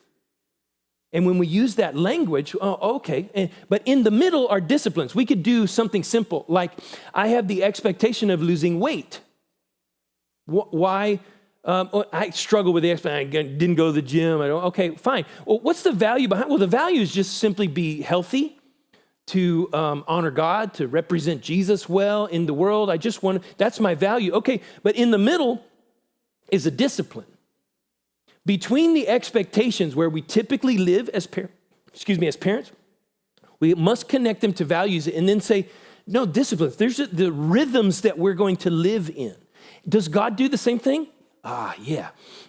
He says, why are you so consumed with worry, fear, and activity? You know that my value is rest. My discipline for you would be what? Sabbath, solitude. These are the things I'm disciplining you to experience, and I'm expecting you to enjoy the fruits of them. But I'm connecting them to values the whole time. God does this all the time. Why do I get upset when you lie? That was the big thing for me. That was the first big sin that I recognized as a kid, right? I was a pretty good mama's boy. I was a great rebellious during my at-home high school years and stuff. It was just sort of a simple life for me. Even though we didn't have a great, strong relationship, I felt very lonely, which led to a lot of codependent activities later when I matured into my sinfulness. But what I lost track. What God does is continually develop those kinds of values in us and says, hey, so why is it a problem for me to lie? Well, because God says, I'm the truth. That's who I am, character. And I want you to represent me. And so I never lie. It's impossible for me to do so, the Father would say. And so I want you to be like me because that's my value. So I'm going to expect that you don't lie. Disciplines have to do with openness in relationship, confession, repentance. These are disciplines in the middle that help us with the value of being truthful, right? And so I would just suggest that, especially in those early years, we're going to talk about some of the things in a second, these seasons of kids, this is really important, and we often forget this connection because we simply come down on the level of expectations. You are not doing what I expected you to do without grounding them in a value, which is what God does. So this is Tim Kimmel's, in Grace-Based Parenting, his 4 freedoms. He says, this is the kind of house that God creates for us. This is the kind of house that we need to create for our kids. First, the freedom to be different. You do not all have to look alike. You do not all have to like the same things. You don't have to dress alike. You don't have to like music. This is going to become important with parenting styles. You don't all have to like the sports that dad likes. And so that I become a pusher kind of parenting style. And I barely missed the varsity basketball team when I was in high school. I keep fantasizing about that. So by God, my kids will make the varsity basketball team, whether they like it or not. All right? The freedom to be different. The freedom to be candid. Like, honesty is important. We want you to share your opinion, but do it respectfully. We want you to talk. We want you to say, hey, I got a question. All right? Yes, you have the freedom to be candid. You don't have to keep all things in, and we're going to, we'll talk about this one. We're going to reward you for being candid. We're going to reward the behaviors that we love, because behaviors that are rewarded are behaviors that are repeated. So we don't just crack down on misbehavior, we reward good behavior. And so freedom to be candid, freedom to be vulnerable. Hey, I don't understand. I have a question. I want to share a secret. We say, oh, I love this. Thank you so much. And freedom to make mistakes. Freedom to make mistakes. I remember, I don't know if this is bad parenting on us or just the way that it is in the fallen world or the cursed world. But I remember our kids when they were little, they would just like spill something and they would just tighten up. I'm so sorry. And I would come in almost every time, I don't remember not really doing this. Sometimes it caught me at a bad moment. I'd be like, but I would just come in and say, hey, what's going on? I'm sorry. I'm like, you didn't do it on purpose. You didn't throw it. No, it's just a mistake. I'll help you clean it up. And when you do that over and over again, you're like, oh, hey, listen, we're not perfect. I make mistakes all the time. And we must have the freedom to make mistakes because, again, obedience or perfection is not our highest value, right? And so when it comes to strategies, I'm just giving you some of these little tools that help us piece these things together, okay? Another table discussion question. There are a couple of them. I'm going to give you some minutes here so you can turn in and do this. What current parenting strategies are not working for you? How about that? And this is the time for honesty and just say, hey, yeah, I don't know. This is maybe some new language for us, but I think I'm really focused on this and it's really not working. Time for you to get a snack or whatever, but we really want to focus on some discussion so you can share. Go ahead. Ready, go. Any questions? Yes, Aaron. Just from a vocabulary perspective, could you break down disciplines, and punishment, and kind of the distinctions between those? Yes. I did not mean discipline as in consequences here. Yeah, these are very, very good point. Thank you, Tedro. These are things like Sabbath, things like exercise, things like those kinds of experiences, that rhythms of life. So this is not about consequences, boundaries, punishment, discipline. Very, very good. I didn't have another word that I thought fit this well to avoid that sort of confusion. But when it comes to punishment, discipline, consequences, these sorts of things. Again, my basic thing would be how does God use that in our lives? And so when it comes to punishment, when my kids could understand, I began to develop language like this. I'm like, hey, first of all, there is a spectrum of discipline and consequences for sure. Unfortunately, many parents operate on just one side of the spectrum, and that is like immediate, tends to be harsh, tends to be rather reactive and responsive, and whether it's corporeal, smacking their hands, smacking their bottom, doing whatever, taking things away, yelling with a voice, etc., to the more patient and thoughtful and creative, even, yes, creative sort of discipline, especially as your kids get older. I would want you to reserve this end of the spectrum of discipline. We're going to talk more about this for the moments that need it, and particularly moments of danger. Okay, and so if you yell, it's a bit of the cry wolf kind of thesis. If you yell a lot at home, your kids are likely going to learn how to yell. They're likely going to be operating with some sort of fear or some level of fear because they don't want you to yell. And then if they're in the street and a car is coming, they're probably not going to respond to the yell, get out of the way, watch out, like they normally would, right? And so there's lots of reasons. Does God yell at us? Yeah, sometimes he does, but I think he does it in the proper place. And so there's a spectrum of disciplines because of the disobedience, the crime, the need, the age of the kid, the season of life, etc. But those are going to be a bit of, honestly, there's a bit of experimentation. There's a trial and error to a lot of it, right? When my kids started to get a certain age, I would tell them, hey, this is what you did. Do you recognize what you did? Yeah. Okay. Sometimes they were like, no, I don't know. Well, we would explain it to them. Okay, now we need to talk about punishment for that. Really? Yeah. Well, we need to talk about punishment. And then I would say, what is the purpose of punishment? And they're like, I don't know. What do you mean what was the purpose of punishment? To make my life horrible? No, like, no. And I began to experiment with this kind of language. I would say, punishment is a reminder for you. A reminder of what? A reminder of our values and the expectations that you didn't meet connected to our values. So you told a lie. I'm just hypothetical. You told a lie. So there's a punishment to that. And the punishment is a reminder to you to not tell a lie because we value telling the truth. So punishment is in my definition, or at least my mind, is a reminder. Consequences, sometimes those just follow the action. They're just a part of the misbehavior, right? And so if you speed as a kid and you get a ticket, consequences are you got to pay for the ticket. It just comes with it, right? And then the rest of the consequences we may take the keys away from your car for a certain while, right? Consequences, yes, they can overlap and be the same as punishment.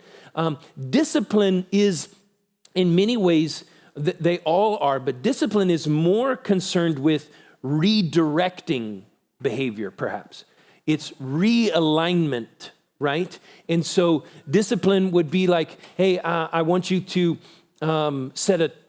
I don't know, I'm just drawing a blank on that. But are they all related? Sure, they all sort of overlap. But they each perhaps maybe have a different target of the heart, part of the heart that we're talking about, and a different outcome in mind. But yeah, they're very closely related. I wouldn't be dogmatic about the difference between them, but yeah, when I talk about discipline, how God disciplines sons and daughters in Hebrews 12 and otherwise, I'm not talking about the disciplines between expectations and values. Yeah, good clarifying question. Mr. Hendricks. Could you talk about like the tension of your children understanding consequences, but not creating fear for them? Mm-hmm. Understanding consequences, but not creating fear for them. Good.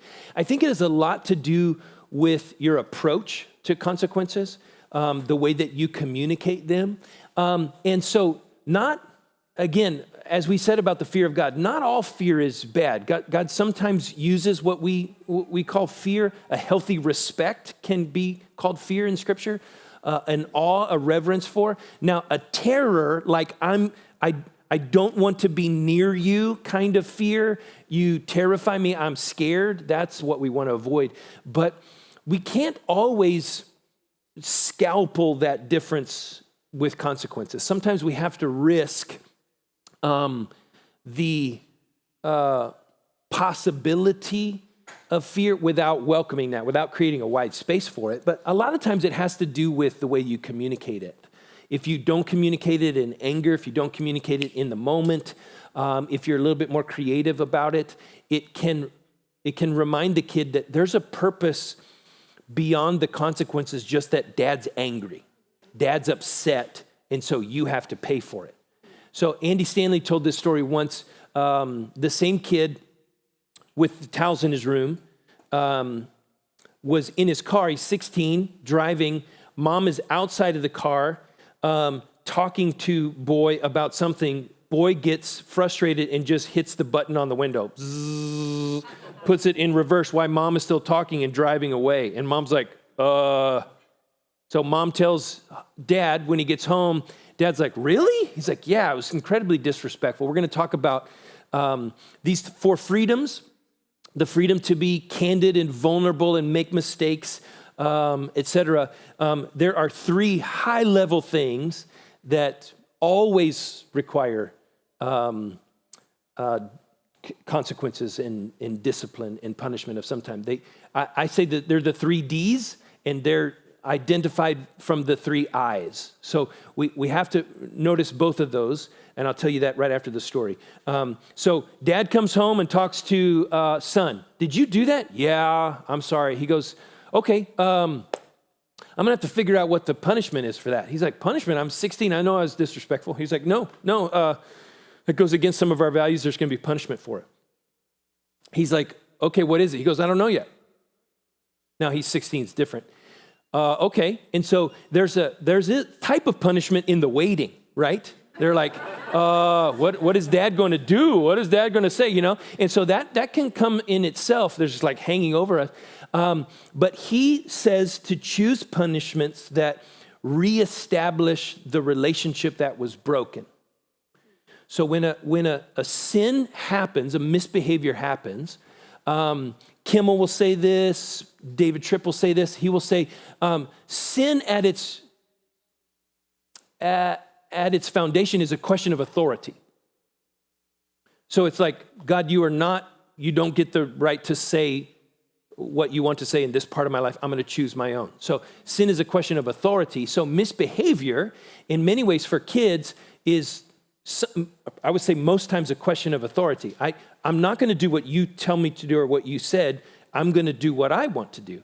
And so the punishment of that should be, at some sense, at least cognizant of the restoration of that authority and relationship. So what Andy did with his son was he said, hey, he explained it to him. He goes, you were incredibly disrespectful to your mom. He goes, I know, I'm sorry. It's not going to happen again. He goes, okay, I hope that's true. I want that to be true. He goes, I came up with the punishment. He was like, okay. He goes, you're going to ask your mom out on a date. He's like, what? He goes, yeah, you're going to ask your mom out on a date. It needs to be a nice restaurant. You're paying and you're driving. He's like, okay. And then Sandra tells part of the story. She says, I just want to give you my perspective. I know that it wasn't my son's idea, and so it was awkward for about 3 minutes. She said, the rest of it was glorious. She said, I remember what my son was wearing. I remember where we ate. I remember all the things we talked about, and it was heaven. And that restored the relationship that he broke with the disrespect, right? And so the 3 Ds and the 3 Is. The 3 Ds are different. The 3 Is, when it comes to younger kids, innocence should not be disciplined, right? Ignorance should not be disciplined. And incompetence, inability, like I just couldn't do it. Don't discipline for that. God does not discipline us for that. Innocence, incapability, or incompetence, and ignorance, no. The 3 Ds, yes. Disrespect always is a consequence. Dishonesty always is a consequence. And disobedience. If I drew a line and you stepped over the line knowing that it was there, there is a consequence, right? And you see kids testing this. I'm going to get this to you later. I'll save it because it's really important. But there's 2 big questions a kid is always asking their parents, and they're foundational. A doctor friend of mine told me this, and that'll come up later in context. But have you seen kids before? Like, hey, there's like TikToks about this. You know, it's like, hey, don't touch this. I'm going to leave with the camera on. Hey, don't touch this. I'm telling you not to touch this, and we leave and see what happens, right? Or you've seen the kids even like, hey, I don't want you to have this. And the kid's right there, and he goes, what, locking eyes with you? And he's like, I'm going to see what you're going to do. That's what the child is doing. It's more about what you are going to do as parent than the thing. And that's really important, a really, really important moment. So I would say the way that you communicate it, if you can pause and be a little creative, that redirects the relationship, reestablishes the value, that's better. Sometimes it's not possible. Sometimes it needs to be now. Sometimes it needs to be swift and over. But you follow that up with a conversation. Again, some kids are too young. We're going to get to the seasons of parenting in a second, but some kids are too young to understand a great explanation, right? But when they can understand it, you should explain it. It's not just because I said, like, that's not a good response to consequences all the time. Sometimes it has to be. I just said it, and I need you to respect me as dad, as mom. I just said it. So that is a viable option. It shouldn't be the go-to option. There needs to be an explanation of value, and this is like one of the things is we came up with. We would often say, "Baby, help me if I say." It's like that's not what the Pollocks do.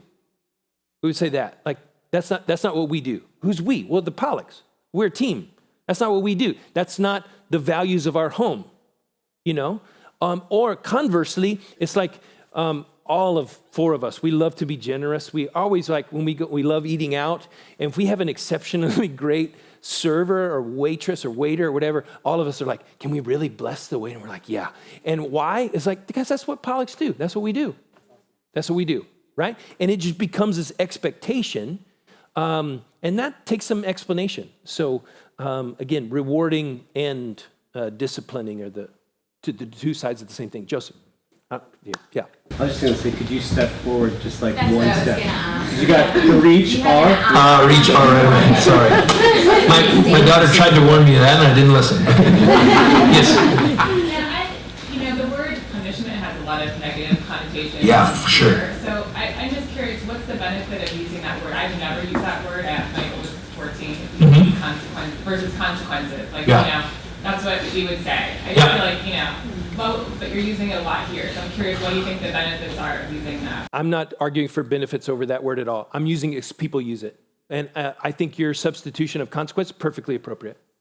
Nothing wrong with that at all. I'm not arguing for the use of the word. I'm just using it because a lot of people do, like my parents did. And so I just want to use that to explain it. But if it overlaps with your understanding of consequence, perfectly appropriate. No, I'm not arguing for that as better or worse. Yeah. So one thing I was thinking is it'll be really challenging to practice grace-based parenting if you're not practicing it in other parts of your life with strangers who cut you off, your coworkers, everybody. You're hitting on it, mate. Yeah. The heart is not easily compartmentalized, right? This leads to mental pathologies. We talk to people who don't integrate their life mentally and emotionally, relationally. We tend to see them in the counseling office, and Aaron and Josh and others can say, this person is having a hard time integrating this experience with this experience and this relationship with this relationship. That's because our hearts aren't meant to do, our souls aren't meant to do that. So we can pretend with our kids for a certain amount of time, and they will always see through it. They will always see through it because kids are constant observers of parents. And they know when we are preaching something we don't practice. And they will lose respect for us. Just as we would lose respect for our Father in heaven if he told us to do something and did the opposite. Fortunately, we don't ever have that problem with him. But you're right. It is nearly impossible. I would say that you can pretend or fake it for a little while. To practice a grace-based parenting system in your home and then do that nowhere else, like with strangers or with your family it's impossible to do. We can fake it. I'm not a fan of faking it till you make it. I know that's like a phrase. I think that can be, at least in my experience, it can be a little dangerous, can be a little misleading. But we always have to start somewhere. And I think that's what the positive part of fake it till you make it is about. Like you have to start somewhere. You have to say, I want this to be different. And I often tell people, because in a time like this, and I've done this is one of my favorite subjects to talk about, but just because I love parents, I love kids, I love the home and the family. And a lot of times after our hours together, people are like, okay, I like this, I like that, I'm confused about that, I hate that or whatever, and what you talked about. But I have no idea how to even begin to implement this when I get home. Like a grace-based parent, he said, what are you even talking about? Like, this seems so distant to me, right? And I would say if your kids are at a certain level, a certain age and understanding, a great place to do, and we've done this with our kids before, is to sit them down when you come and you say, hey, you know where mom and dad were today? Yeah, you were at some sort of conference, right, with Reach. And you're like, yeah. I don't know if you know, but it was a parenting conference. You're like, oh, yeah? Oh, okay, cool. And I just want to, I'm not putting you on notice. I'm just saying there's going to be some different, we're going to do some different things. And they're like, oh, really? What? And I'm like, well, we're going to work out those as we go. I just want to tell you, we're going to be doing some things differently. And the kids will be like, okay. And they're going to do this. And like, well, we'll see about that. Because I kind of like the arrangement that we have right here, you know? Like, I'm king, I know it, so I don't want to be dethroned, right? But just to tell them, like, hey, yeah, we're going to do things, again, explanation can go a long way. And kids, we don't give them enough credit sometimes with what they can understand. They can understand really complicated things pretty young. And that's why, think about it this way. Jesus talked about kids, right? The disciples want to say, hey, rush the kids off. And it says in Mark, I think it's chapter 9, he brought a young child in his arms, and he said, the kingdom of God is open to one who receives a child like this. The question, even in the Greek, the question is, what did he mean by like this? Did he mean just acknowledgement of young people? Or did he mean like physically taking them into his arms and embracing them? I tend towards the second. I tend towards when Jesus said, when you embrace someone like this, the kingdom of God is near you. I'm like, okay. And so kids, and he says, he reckons our faith to the faith of a child. That's because they have a capacity to see through things that really confuse us even. And they're like, no, I don't believe that. What are you talking about? No, this is how it is. This is how it is. Faith seems to be easier to them. That's why a lot of these mysterious things as kids, and again, I'm not poking fun of this, Santa Claus, the Tooth Fairy, the Easter Bunny, all these things, kids don't have a problem believing that. And it's like metaphysical. It's like, well, a dude comes down the chimney. They're like, yeah, apparently, And so what is that? Like, do we think kids are gullible in that? And of course they might be. But what I think the scriptures say is they're actually less tainted by the world because they have a concept of the spiritual realm, things that you can't see. And so there's all kind of beautiful things that happen when we just open our minds to our kids a little bit and say, I know that you pick up more than I give you credit for. I know you understand more than I give you credit for. I think you're probably a little smarter than I give you credit for. And here's the bigger thing is, one of the things I try to just, and I'm sorry we haven't mentioned it now, is that our kids are way more like us than they are different from us. Because we are searching for the same things that they are. We're just doing it more respectfully. We're doing it more maturely, right? And so these great needs, we didn't finish that conversation. What do you think are the great needs? We're really getting down to what a lot of people, Robert Morris and others, have already identified: a need for security, our need for significance, our need for strength. These are basic needs of all people. Fortunately, God says, I am the perfect person to meet all of those needs. And the gospel is the perfect place to find all of those needs met. A need for security. We talked about the grace operating system as authority and security. A need for significance. I'm going to give you purpose, and purpose inside of a relationship. And a need for a strong hope, strength. You take hope out of any formula, and it's a dark formula, right? And so kids are searching for these same sort of things, and we're searching for the same things too. And when we realize, wait, our kids are actually much more like us than they are unalike, we have a lot more, I think, respect would be a good word, but a lot more appreciation for it all. I mean, it's just super complicated and beautiful. The more you think about it, the more beautiful it is, I think. So, good question. Yeah. Tell me your name. Joelle. Can you kind of paint a picture for what it could look like in these kind of grace-based discipline conversations to what you're instilling the values and the discipline, but also like pointing them to their need for Jesus? Like, what might that part of the conversation look like? Yeah.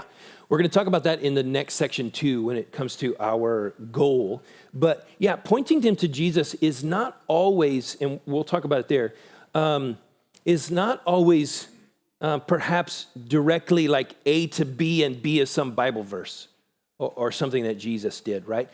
Think about how Jesus interacted with the 12.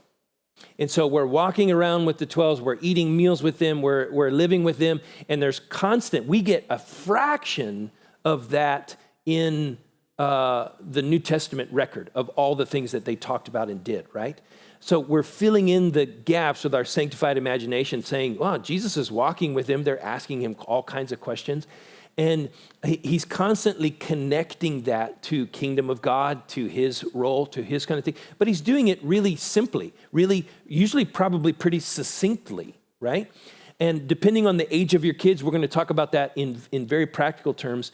They need interpretation of the world around them. They need you to interpret things.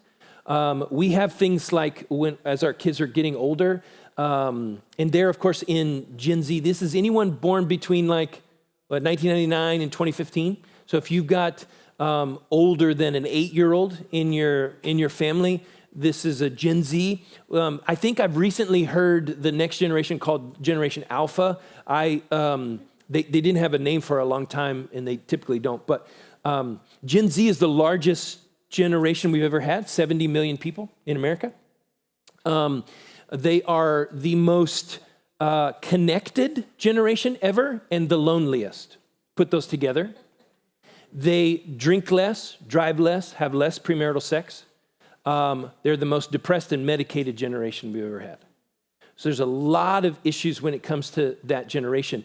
But as they're called screenagers, the iGen, digital natives, whatever you want to call them, they grew up on the internet, and so they have lots of information coming at them, right? And so one of the things that we do in our home is we have, like my son loves this, we have what we call truth timeouts, and we'll just pause the world. And then we say, hey, did you see what just happened in that commercial? Like dad will literally pause the television. Did you see what happened in that commercial? Yeah, there was some sort of weird sexual thing in that commercial. Yeah, what do you think they're trying to say? What do you think they're trying to do? Oh, okay. Oh, okay. I just want you to know this is what we believe. This is what God says about that, right? Like 45 seconds, boom, push and play again. It's just because the world is constantly feeding them. I don't want that to be the only meal that they have. So I'm going to stop and say, here's the connection to Jesus, Kingdom of God, Bible. You ready? You got it? Cool. We're right back into it. Sometimes we change the channel. Sometimes we're like, oh, that's inappropriate. I didn't know that was coming. I have to do my research better than I have or whatever. And so as a young child, 0 to 5-ish, it's a little bit more difficult. You're really focusing on, that's called the training season. We'll talk about that. You're really focusing on their understanding of, sorry, not the training, it's the discipline season. You're really focusing on their understanding of respect and honor to you as a proxy for him. We'll talk about that as a proxy for the Father. And that becomes important. But as they get a little older, 5-ish to say 12-ish or so, that becomes much more a season where you can explain things, where you can talk things, you can correct and connect. But I would suggest those come in very, very brief moments. Like, boom, pop it, got it? Okay, good, we're moving on. Dad is not going to give you a 45-minute sermon, right? That's when you lose kids. You tend to lose their hearts. They're like, God, please make it stop, you know? And then they're gonna translate that to God. They're gonna like, is God this boring? Because Dad, it's just like, I don't want to do this anymore, you know? And so I would suggest you do that quickly, you do it pointedly, and you do it consistently. You do it repeatedly. Do you think it's better on the proactive side than the reactive? Oh yeah, but you're never gonna be one or the other. Yes? Yes, very much. Like if we're going into something, hey, this is likely what you're going to see or experience. But you can't ever not react because some things are always coming at you. In fact, there are so many things coming at you, you need to react. You just can't live in reaction. So pro-action is good. Yeah. And I think pointing them to God, like you were asking about that, is like he was saying, you know, they're watching everything that you're doing. And those moments where you can stop and just do life with them, like pause the television, or if you're driving somewhere and you see a sign and like, what is that sign? Those are all the moments that you're pointing them back to Jesus. You know, in those like brief moments, just real life, walking life with Jesus. Yeah. Feet in the sand, getting dirty feet, doing it together and headed in the same direction with them. So, like my son's an audiophile. Both of our kids love music, and but just different kinds of music. And my son was talking to me about a new album. He's like, "Hey, did you get this new?"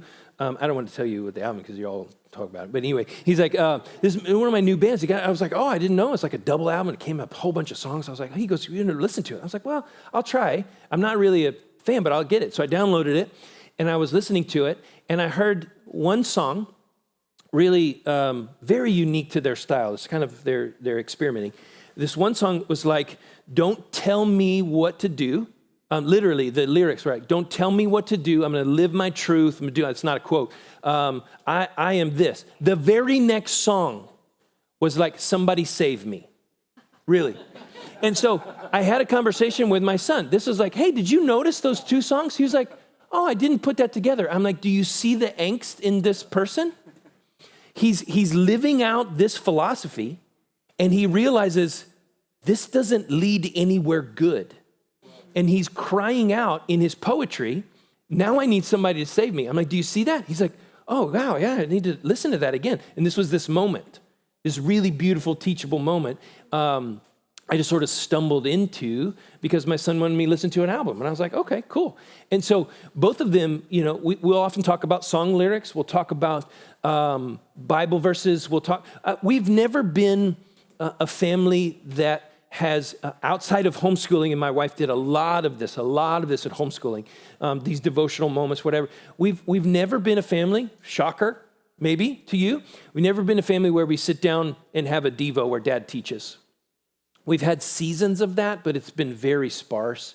What we tend to do is, as our kids have gotten older, we tend to direct conversation into spiritual matters and then bring Bible and wisdom into it and then work that back into their life. Rather than just, let me exposit a passage for you because I went to seminary. And the kids are like, thank you for that, And so as a pastor, they get a lot of that from me because they hear me, they've heard me teach hundreds and hundreds and hundreds of times in their life, right? And so I'm relying on that a little bit, and they've almost always come, or they almost always listen. And so they've grown up with me as teacher. But so there is proactive, there is reactive for sure. And you got to live in kind of both. Yeah. And look for opportunities. So really great questions. Anybody else?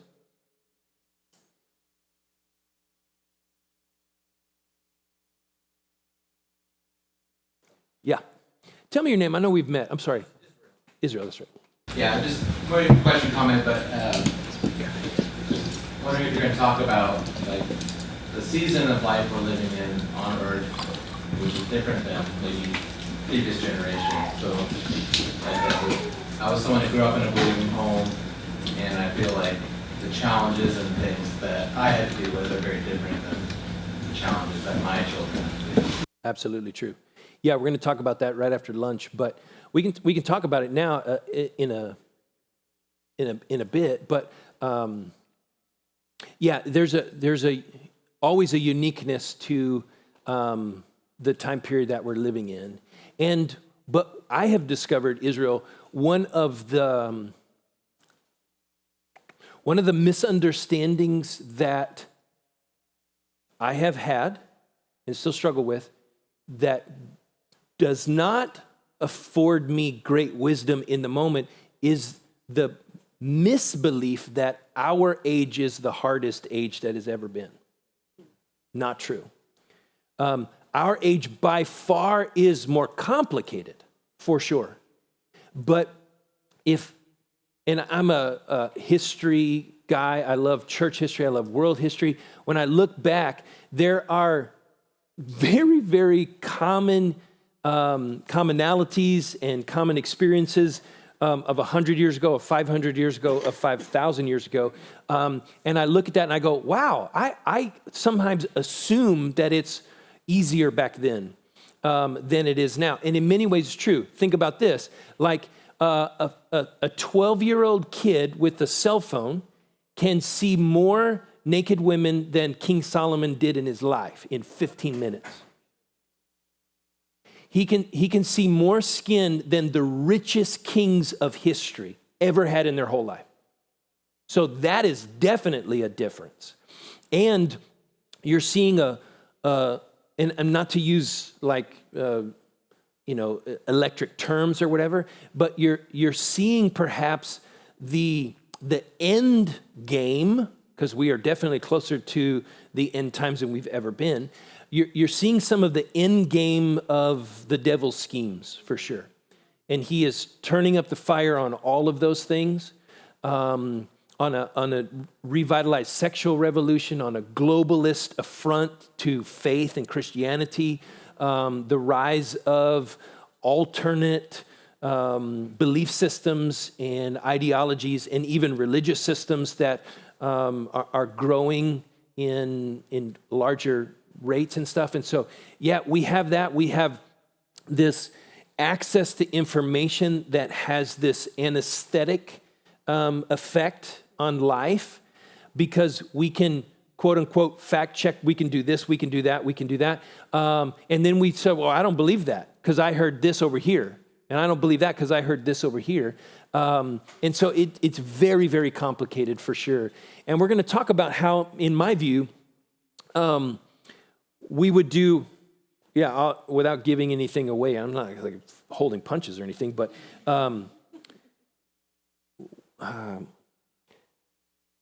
we would do a grave mistake to disregard all of that in the world and the culture. I think we would also do a large mistake to think that that's the greatest challenge of parenting. And so I'll try to place that in its proper context and after lunch. But yeah, we need to understand the way that the world is coming in the times, and not just politics, but religion, relationships, what's happening in the universities and in the art world is typically it's always been, it's the frontier of culture change. If you want to see the way the culture is going, you look at the universities and you look at what art is being created. And so those tend to tell you what's going to be happening in the regular everyday homes in suburbia 10 or 20 years later. When it comes to the West, you tend to look back to Europe we have, and it used to be a larger lag, but now that lag is closing. So we call them a post-Christian culture, and we've caught up. And that means a lot. Cultural studies, very, very valuable. But again, the two greatest mistakes I think we could make is to disregard all of that and say, no, I'm just going to clamp down my home, I'm going to build a big wall, and it'll be fine. That's not the goal of parenting. And two, the greater mistake would be, maybe not greater, but a similar mistake would be to think that that's the greatest challenge of parenting. I don't think it is, but yeah, that's my thought. Beauty of going across to Africa is you sort of want to make the most of the trip there, multiple time zones and planes, et cetera. So we got to go on a safari. Our host wanted us to go see some of the wildlife, and we did that in 3 different installments. So we went on a evening safari by Jeep, went on a river safari by boat, thanks. Is it broken again? Yeah. No, you got you. What would I do without you in my life? Went on a day safari by Jeep. Well, it was the day safari I want to tell you about, and it was just me and the 3 people that I went with. A married couple, the main leader and his wife, the main speaker. We went over to help lead a retreat in a camp, and then the worship leader, who's single, and me, single. And we were going on the day safari, and we were on a Jeep, like a large Jeep, almost like an SUV, but the back sort of went up, almost like stadium seating, so everybody had a good view, right? And it had a cover on it where you could put like a canvas top, but that was all taken off. So just metal ribs over the top. I happened to be in the back right seat, important to the story. I'm in the back right seat, worship leader next to me, blank row, a married couple, and then our driver whose name tag said killer. That's what it said. He was really awesome, big smile, local. He was just telling us all about the stuff, right? And so we got to see some lions that were sleeping under a tree, not that exciting, but we saw them. We were coming by, and this was all by the Chobe River in the far north of Botswana, separating it from Namibia, and around the corner is Zimbabwe. And so we were going by the river on this little Jeep trail. And he stops. Remember where I am? Back right seat. And this line of elephants is coming up from the river. And it is majestic. They are gargantuan. I mean, bigger than I would have ever imagined outside of a zoo. I just didn't know. They look so much bigger. And all of them had this line on them. So below the line, dark gray, above the line, light gray, because they had just swam the river. And I was like, this is amazing. And they were huge. They're just lumbering along, huge tusk, mamas going on. It was crazy. It was beautiful. And so we're just watching him. He's talking about elephants. He turns the Jeep off. We're at a safe distance. He's going. The last one was a calf, a baby, like this big. Still the size of a Volkswagen Bug, but still, it's a small elephant. And so he's kind of cutely, coming along after all the adults. He's totally gray, dark gray, because he went underwater as he swam, but he's coming along. And Killer, after the little guy goes up and into the trees, he turns the Jeep on and pulls forward into the track so that we could see them. And we're watching them, we're all looking this way, except baby elephant was not the last elephant out of the river. Out of the river came mom to the baby.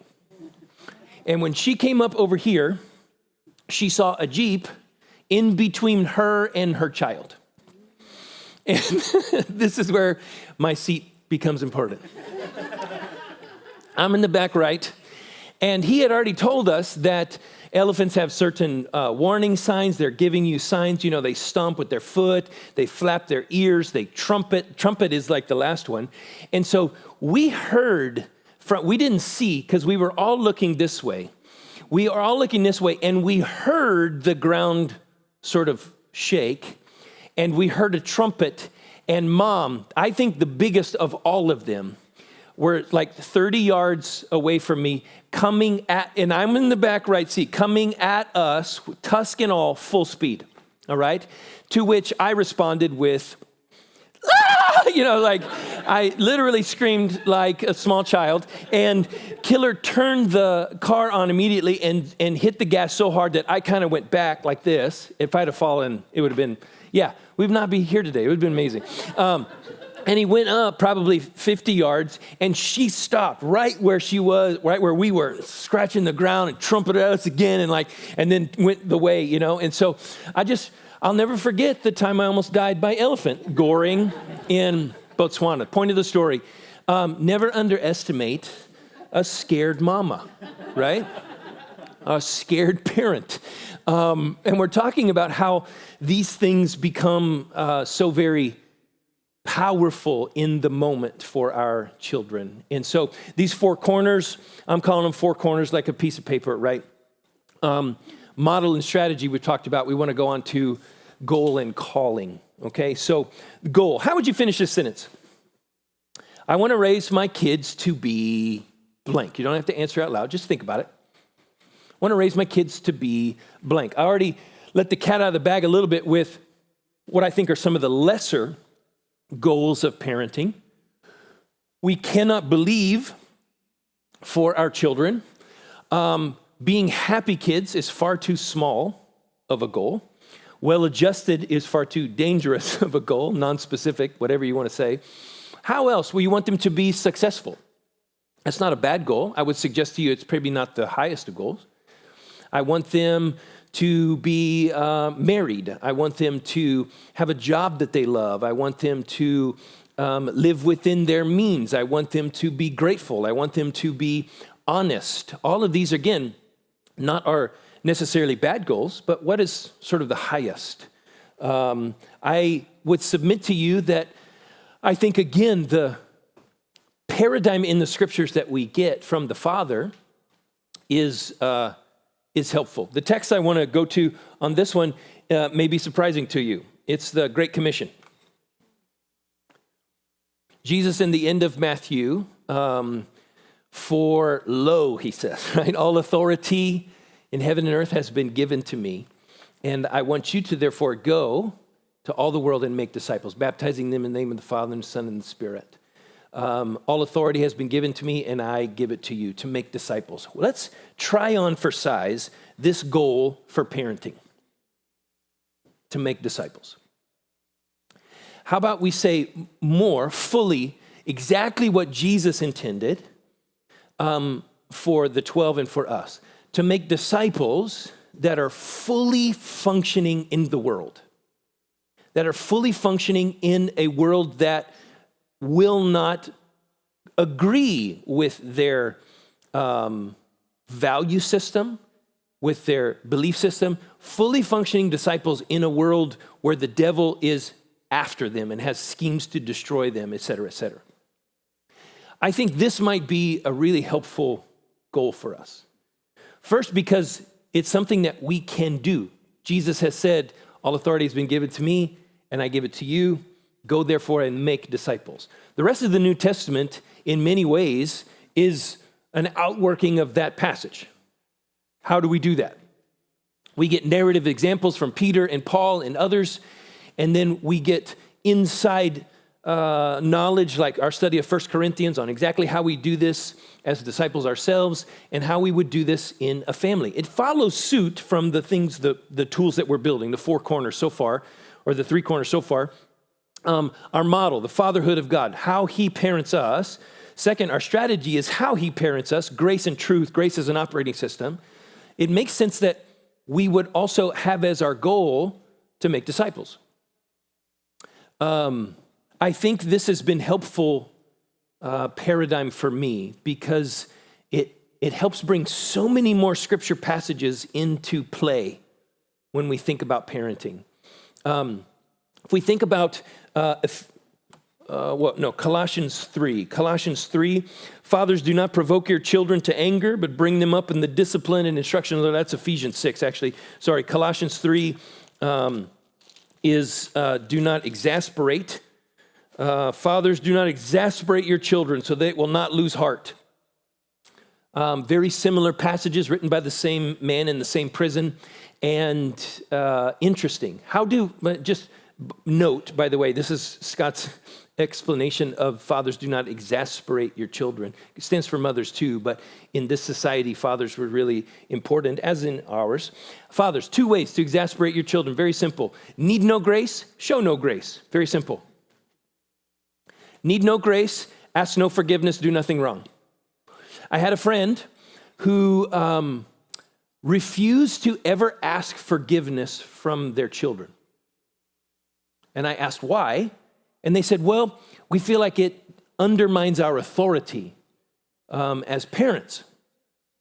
And to which I wanted to say I didn't, to which I wanted to simply ask 2 questions. 1, do you want your children to know how to ask forgiveness? Second question, who would show them to do that? So, fathers exasperating your kids, very simple. Need no grace yourself. Be perfect at all times, or at least feign it. And 2, show no grace. Demand perfection.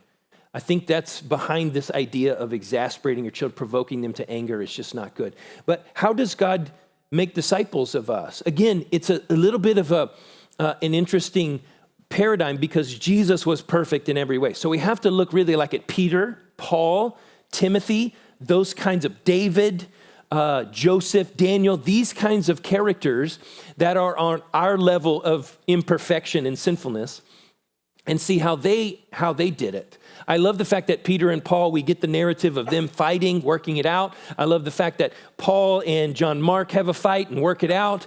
I love all of these things. These are disciples and disciple makers that really help us as parents. A couple more resources. Shanti Feldham and Lisa Rice.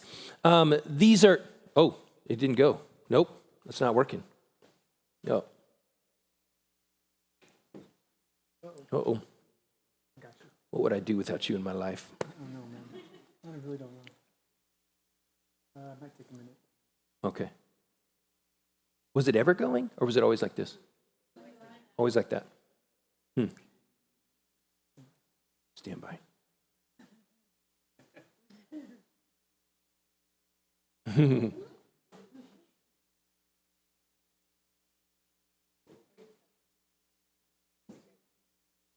We got something. Yeah, brilliant. Now we're working. Thanks, mate. Okay. Yeah. Goal. This was the question. I want my kids to be, finish the sentence. I want my kids to be Matthew 28. It was all on my screen. You didn't see it. Shanti Feldham and Lisa Rice. That's for parents only. She has a couple of these in this series, like for kids only, for husbands only, for wives only, for women only, for men only. This is an interesting, short, powerful work, lots of statistics, really, really helpful. This one is what I referred to earlier. I read this super easy read, really, really insightful. And one of the things that he shares, Andy does, in this work is helpful for us when it comes to the goal of making disciples. Because how do you parent a 2-year-old in the way of making a disciple, right? That feels more like, we're talking about teenagers here, right, Scott? And so the point of that is that this is what he describes. There's 4 significant parenting seasons, and each of them have their own sort of need or emphasis. He says the first 5 years-ish, this is not a hard and fast line, right? 0 to 5-ish, he calls the discipline years. This is, again, when you're trying to instill in your kid the idea that understanding discipline, obedience, consequences, these kinds of things is really, really important. Remember, our goal is to make disciples that fully function well in the world. So here's why. Why is no important concept for our kids to understand? Because they're going to hear it a lot in the world. And if a child, have you ever met a child? Maybe one of yours. I know one of mine, or a couple of mine in the past, and I know many of others. They do not respond well to the word no. And that's a problem if we want to help them become disciples that are fully functioning in the world, because they will hear a lot of no in the world. Similarly is a child who cannot not get their own way. Like, I'm going to impose upon you, we'll talk about this in a little bit, my own way. And then we talk about how parenting models often dissolve or sort of kind of go downward, degrade, devolve into just survival tactics. And because a child's has especially young 2-year-old, 3-year-old, 4-year-old, they can have a very, very long perseverance gear. An enduring gear, right? I mean, one of our kids, when they were young, our kids are very different, and your kids will be very different. There is no one right rule. Each kid is unique, have a unique personality, unique story. Even though they grow up in the same house, they can be very, very different. And we celebrate that. We love that. While we may want to cook the same meal and all go on the same vacation and do all these things together, our kids are very different, and our 2 are very, very different. One of them I just had to look at, and they would respond with, okay. The other was kind of like, what? What are you going to do? Like, bring your worst, kind of thing. And that was difficult for us because we were not necessarily prepared for that. And I can tell you that we had these clashes at times, and it was sort of like on. And I think about 3 years old or so, I looked at my wife and I said, I'm projecting this outward, this relationship, this little human outward to be a 13-year-old. And I was like, I don't like that person very much in the future. Like, it scares me. And so I said, we have to do something about that now. We have to figure that out now. And so what we came together, and and it was interesting. It was a really rough season. I was finishing seminary. It was very difficult for a lot of complicating factors, and those are all very relevant. But once I finished seminary and was at home more and whatever, we got our heads together and we said, okay, we need to double down on consistency. We need to double down on communication of expectations. We need to double down on all these things, and then we're just going to bring this in and make sure that this little human understands in this season of life what discipline is for and what it means. And I believe with all of my heart, God blessed that work by his grace, and we turned the trajectory of that little life, and now that person is wonderful and sitting right over there, either one of them. I'll let you choose. And so it was, an interesting moment for us in those years. And it was not good. It was not good. The door of their room to this day, you walk into the door of their room in the house, and the lock is on the outside into the hallway. Because when I was at work one day, and Liza calls me and says, your child, it's always when it's my child, you can always tell something's wrong. Your child, she's a homeschool mom, she's doing incredible, doing her best, doing awesome work. Your child is being very disrespectful, not responsive, does not respect. Okay, all right, I'll be home. And so I come home, and I'm conflating two stories here because these happened at two different times. Said child was sitting at the dinner table. When I got home, I walked in the door. Hey, how's it going? Great. Really? How's your day been? Great. I'm like, that's not what mom said. Well, okay. So I go, hold on just a second. So I go back and get the real story from mom. I want to make sure I don't overreact, underreact, whatever. Get that. Come back out. I sit down and said, okay, I want you to know I love you and we love you. You're secure in this family. Nothing can ever do. This is pretty close to how it happened. But I'm bringing these two stories together. Nothing you could ever do would make you not part of this family. Right? And I'm not telling you that this is what you should do. This is not a prescriptive story. I'm not sure if I got this right. Okay? I said, but I want you to know something. Okay? I said, you and me are at war. What? I said, not with you as a person, but I am at war with your attitude. Okay? Do you understand? Okay. I said, I want you to know one more thing. Got it. What is that? I will win this war. No matter what it takes. And said person goes, understood. Go to this person's door. This is a separate story, the same sort of thing. The person was not sitting in the timeout chair specifically designed for timeout because swatting did, sorry? Person was 3, little girl was 3. Little girl was 3. She would not sit in the timeout. I'm having so much trouble watching my pronouns. Okay. And she, again, we were trying to communicate to her that she had such amazing ability. Her will was so strong. We were like, please use your powers for good, not for evil. It's like... And it's worked out. God's been so gracious. But she would not sit in timeout. She would not do all the things. And so my wife was finding her holding the door. I'm holding the door, and she's like on the other side like this. And so she tells me, and I come home, and now she's quiet in her room because Dad's coming home. And I said, hey, how's it going? Well, great. No, it's not what Mom said. Same sort of thing. And so I just go in the garage and get a screwdriver. Very calm. I'm using my language down here. She's sitting in her chair. And I open the door, so I'm I'm kneeling right next to her, and I'm just undoing the thing. She's like, what are you doing? I was like, I'm turning the knob around. Silence. Oh, okay. Well, why are you doing that? I said, well, I'm going to put the lock on the outside. Silence. She's like, I'm just letting her put it together. She's like, you're putting the lock on the outside? I was like, yes. She's like, why are you doing that? Are you going to lock me in my room? And I said, if I have to.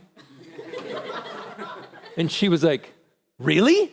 And I was like, Mom said you would not stay in your timeout chair, and you were just losing your Jesus. Like, you can't do that, And she was like, I won't do that anymore. And I can tell you, honest truth, I'm not lying to you about anything. Honest truth, we never once locked the door, but it still turned around for some reason 15, 14 years later. And so, never once. Her brother locked the door every once in a while as he walked by, locked her in a room, just as a joke, but never once had to use it. But just because we tried to communicate, right? But in these early years, it's like we need you to not understand the world. We're not trying to explain to you all manner of things. It's really, really important to understand discipline. Around 5-ish, a little after, this becomes they're capable of more explanation. They're capable of more intuition, understanding things. They're able to explain their feelings more, and we can talk it out more, right? After they reach 12-ish or so, this is when you're in the coaching phase. So this is like, do what I say or watch me do it, right? Training is that I'll do it with you. And then coaching is like sort of you do it, I watch. It's a discipleship model of Jesus. That's how he did it with the 12, right?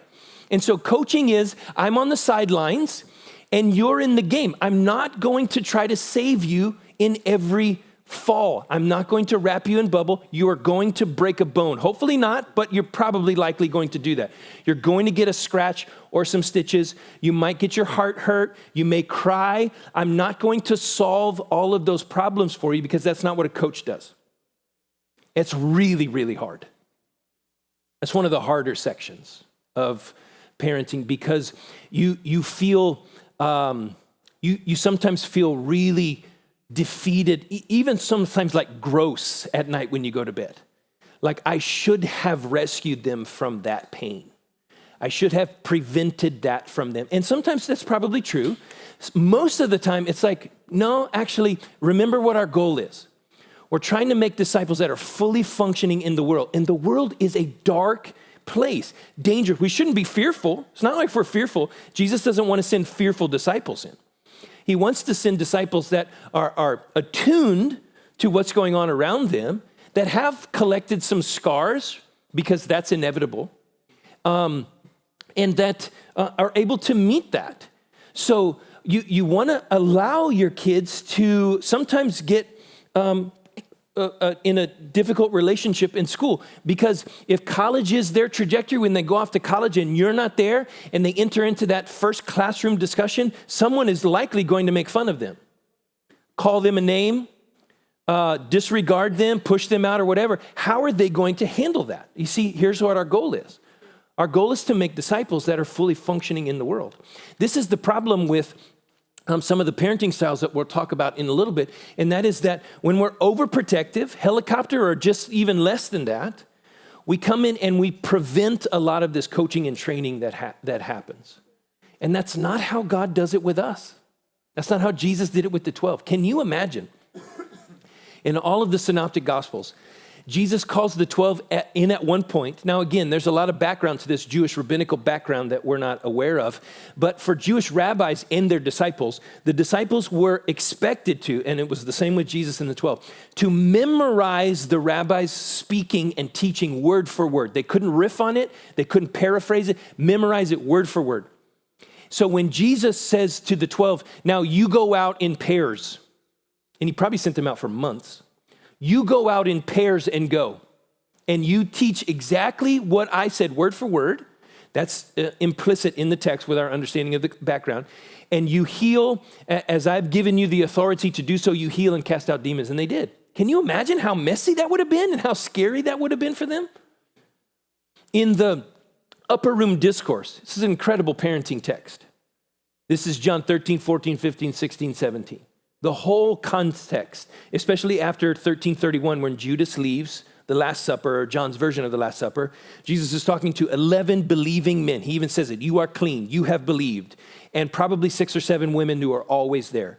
So 17 or 18 people, he's talking to them, all of them believers, and the whole context of those chapters is, I want you to experience and know what life is going to be like after I go. I'm going to give you the Spirit.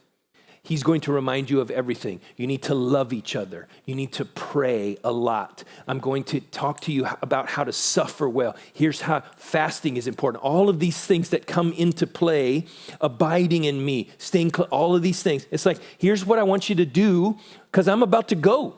He even has the audacity to say, I am about to leave you and it will be better for you if I leave you. I've always struggled with that. I can understand it up here. I can't understand it here. What is better than Jesus next to me, shoulder to shoulder? What is better than Jesus next to me, shoulder to shoulder? I can't imagine anything else because that's what I'm looking forward to heaven, like shoulder to shoulder to Jesus, being able to look at him in the face and talk to him and see his expression. But Jesus answered the question. He says, what's better than me next to you is my Spirit in you. And that still is fascinating for me to understand, but that's what he said. And he said, and all of that is to prepare you for life without me in the flesh.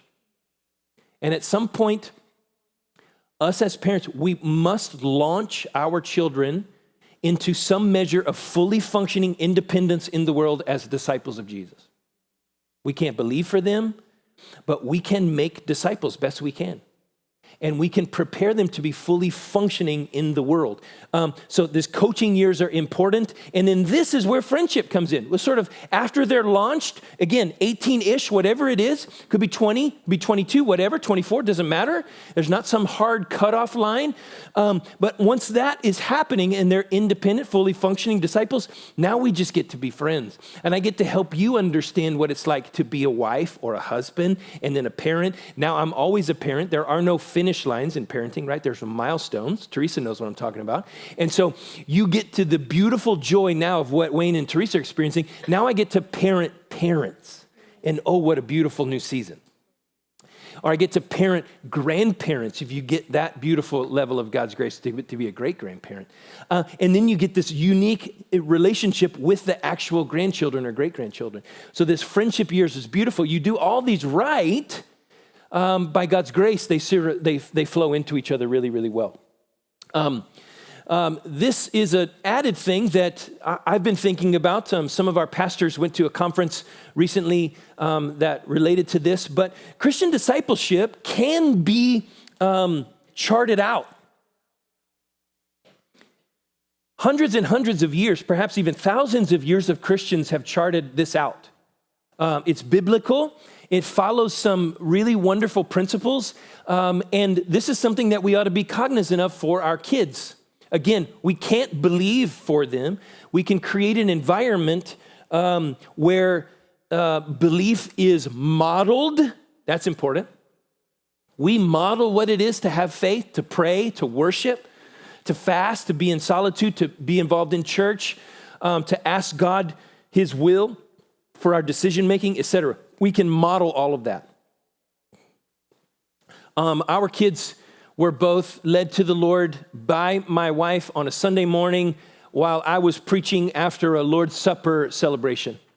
They were asking about this together, and she prayed with them in this moment, and it was beautiful. And it, of course, is still working itself out in their life, but that was the beginning. And that's what these folks call Hagberg and Gulich. These are two names, Hagberg and Gulich. And many, many others have coalesced. This is sort of a bringing together of thousands of years of Christian writing. The infant life. A lot of people, unfortunately, kind of stall out here. They get reborn, and now everything's new, and they just kind of stay there, unfortunately, for far too long. I can tell you, when I got saved as a 19-year-old college freshman, I went from infant life to second stage learning life like in days, I felt like. I asked good men, the man who led me to the Lord, I asked him what to do. He said, get a Bible. I was like, okay, what kind? He was like, oh, it doesn't matter. I'm like, no, what kind? Tell me what kind. He said, well, try an NIV study Bible, not student study. I was like, great. So I got that. And he goes, start reading. I was like, read where? No, he goes, well, no, read where? Read John. Okay, so I started reading John. What else? Go to a church. Okay, I just did everything he told me to do. And I found myself within a week waking up early, spending like 2 or 3 hours just reading my Bible because I could not get enough of it. And I stayed there. Then I started reading theology books, and then I started asking other people. I started getting in a small group, and this is all this soaking. I'm just soaking in knowledge. That's what happens when you're an infant or a young in the faith, right? A lot of people stall out here, but some go to this next slide, and you probably recognize these stages. You're like, I've not done learning. You're never done learning, but it's like, now I want to get busy doing something. So I started serving, and that's what I did. I started serving in student ministry right away. I started doing this. I started helping lead worship, started going on mission trips, started doing all the things that are available. It's wonderful. A lot of people, a lot of adults get stalled out there, and they just think that this is the culmination of biblical discipleship. You know, I've learned, I've walked with Jesus, and now I'm being like Jesus. That's good. It's all good. Many, many men and women over the centuries have identified a fourth stage of what they call the inward journey. So this is more about rediscovering, deepening my sense of identity in Jesus, focusing on my home of origin story, my church of origin story, understanding my life experiencing, working through trauma, working through all of these things that have happened to me. All of them, or at least many of them, talk about in between stages 4 and 5, and this is not hard and fast. Again, this is not trying to take individual spiritual discipleship and systematize it in some sort of college class. Please don't overly force this into something, right? This is generally speaking. In between 4 and 5, the writers talk about the collision between my will and God's will, sort of like a Gethsemane moment. Not my will, but your will be done. And this is a brand new level of surrender, of maybe perhaps a deeper confession, just really like open-handed. I want more of you. I want deepening things with you. Then we move, that inward life is then sort of symmetrical in many ways to this outward life. And then the last stage, saints like this, you are, what they say is they're the kind of people you just want to be around. They don't often use a lot of words. They don't have sermons, but their life is whole. Their relationships are healthy. They have a sense of peace and calmness to them. When they speak, they drip wisdom, and they just long to be with Jesus and are in his presence all the time. They long to be with other people, and when you're near them, you feel like you are with Jesus. These kind of people. Now, this is fun and good. What's interesting about what other people did, like Bruce Demarest, who talks about this in his book called The Seasons of the Soul, he says, how do you think, and here's my point, how do you think you get from one stage to the other?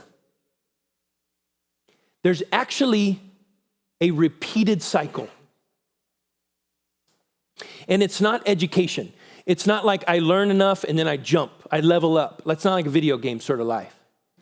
I get enough XP and then boom, I jump up. And that's not how it happens. Do you know how it happens? This is what Bruce Demarest says in Seasons of the Soul. You go through struggle. God moves you from a place of what he calls orientation. Life is good. Moves you from a place of orientation to disorientation. I have struggle, relationships are pain of whatever sort. And then God, in his grace, walks with you, meets with you in the dark night of the soul, however that is, small or large, or anywhere in between, and then reorients you at a new level. That's what happens. The rungs of the ladder between these stages typically are about pain. That should be instructive to us, not just as disciples, but as parents. Because if we want to protect our kids from all pain, then we're going to hinder them in a process like this. And believe me, there is another person who knows this and who knows the value of pain and what God wants to do. His name is Satan. He's writing a very different story for your kids' lives. And he wants to use you in bad parenting strategies and bad models and bad goals to help him with that, so that your kids are not fully functioning disciples when they get launched into the world, and the world either mutes their impact or completely crushes them and takes them out. Neither of those are acceptable for me as a father, I'll just tell you. I don't want my kids to be muted in the kingdom of God, nor do I want them to be crushed. So I need to at least accept, and it's incredibly hard, I'm not pretending that it's not. I need to at least accept the fact that pain, frustration, broken heart, scraped knees, broken bones and stitches, and all the things are a part of their journey to be full disciples in a world that is dark and after them. It's hard to understand and accept perhaps, but it's true. This is what I say. In this process, it's simple in this moment. I want to take as much things as I can from my kids' experience, and I just want to connect them to the gospel. I just want to pull them into Jesus. I want to anchor this into Jesus. I want to make constant gospel connections no matter what happens. We meet a special needs adult at a grocery store. I'll never forget. There was a sacker at a local grocery store, and obviously special needs, interesting. And when I have a little kid, they're like, what's wrong? What's wrong with this person? And then I want to grab that moment and pull it into Jesus and the gospel. And I want to say, God creates people so beautifully different. And there's nothing less about that individual than you or me. She is beautiful and wonderful. She does have some different challenges that you and I do, but the image of God is beautiful in her, isn't it? Did you see her smile? Yes, I did. Yes, I did. Just a little tiny thing, a little tiny thing. When our kids go through pain, and our kids have been through a lot of pain, particularly in friendships, when our kids go through pain, when they're abandoned by friends or betrayed by friends or whatever, lots of tears, lots of confusion, we want to drag that and anchor it into the gospel and say, hey, this is supposed to hurt. It's okay. It's okay to be sad. It's really terrible. It's awful. I hate what's happened to you. but this is a good reminder to anchor ourselves in the identity of God, to remind ourselves who we are and what we really need is all met in Jesus, but that he created us for community. Don't you know that? Yes, I miss friends, I want friends. Yes, God created you that way. We are meant for community, and this is going to be hard. How would you walk through this? How do you think Jesus wants you to walk through this? Dragging everything, anchoring everything, making as many connections as possible. In this goal, I can't get more specific than that. I feel like that's just kind of what Jesus did when he walked around with the 12. You know? You remember when the disciples said they meet blind Bartimaeus. This is in chapter John 9. I think it's John 9. And hey, is it this man's sin or his parents' sin that caused this? And Jesus is like, what on earth are you talking about? Neither. No. That doesn't work that way. That's a retribution theology, and it's false. That's not what I'm talking about. No, this man was born blind so that the power of God could be revealed in him. Watch, right? It constantly gospel. You're not teaching theology as a college professor. You're not giving them exams. Jesus didn't do that, right? This silly idea that discipleship in the West is about us being able to answer questions accurately. False. There is an understanding element to it. But if we dilute it all the way down to this, we're missing so much of what the relationship with the Spirit of God is, walking with the living Jesus. So making constant gospel connections is what I would say. This is what I said before, wives be subject to your husbands. We got that, fathers do not exasperate your children. We have a role in this. Again, I think that fathers have a unique role, but this is fathers and parents, mothers, both parents. Do not exasperate your kids. My simple definition for exasperating your kids.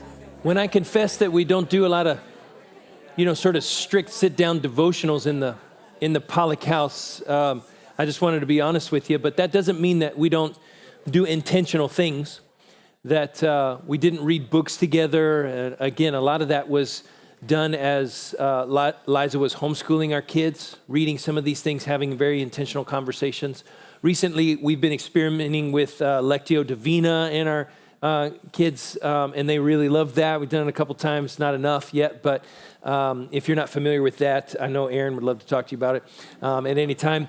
And so there are different ways that we can engage our kids. And if I was going through some of this here, and you're like, what on earth does that have to do with parenting? I understand this is a bit of a leap out. It's a little bit to the left or right, but I wanted to talk to you about what sort of the landscape of Christian discipleship looks like, because if our goal is to make disciples, then this is going to be relevant for us, just to store it in the back of your mind, but also, more importantly, to learn what happens in between the steps. How do we get from step to step? And if we protect our kids or overprotect them, we're going to impede them in this as we try to make disciples. So that was the point of that. But this last section, again, we're going to try to be the most applicational and practical that we've been all day, and then we're going to end our time with some question and answers. Okay, so this is the sacred parenting. So this is our four corners. We're going to get to the last one, calling. I think this is a great text for calling. And a calling is, again, I'm talking about, like, what's my job description as a pastor? I know that.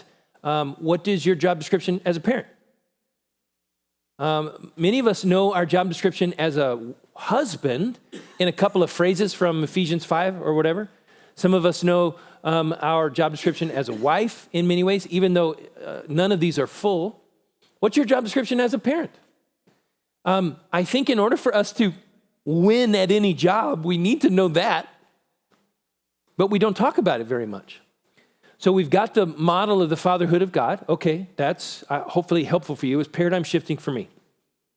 We've got the strategy that God does not use law to change the hearts of his people, because the law cannot affect the heart. That's what Paul says in Romans. So God didn't use the law to change the heart of his people. He used it for certain reasons to lead them to. He doesn't use fear. He doesn't use shame. He uses grace and truth as a delivery system and operating system for his parenting. And then our goal is not for happy kids or well-adjusted kids or successful kids or grateful kids or whatever. Yes, some of those may be components of a good goal, but a goal perhaps, at least I'm submitting it to you to try on, is to make disciples in a fully functioning way that can operate in the world, a world that's going to want to chew them up because of their faith in Jesus. But what is our calling? What's our job description? I think Deuteronomy 6 helps us. This is the most famous passage for Jews in the time of Jesus and still today in many ways. Hear, O Israel, the Lord is our God. The Lord is one. Ehad, by the way. It's a beautiful, beautiful Hebrew word. There's several words for one. We talked about this in the Passover in this very room. Several words for one in Hebrew. One is yachid, which means a single thing, an individual thing. Ehad means a compound unity. And this is the word used here. The Lord is our God. The Lord is one.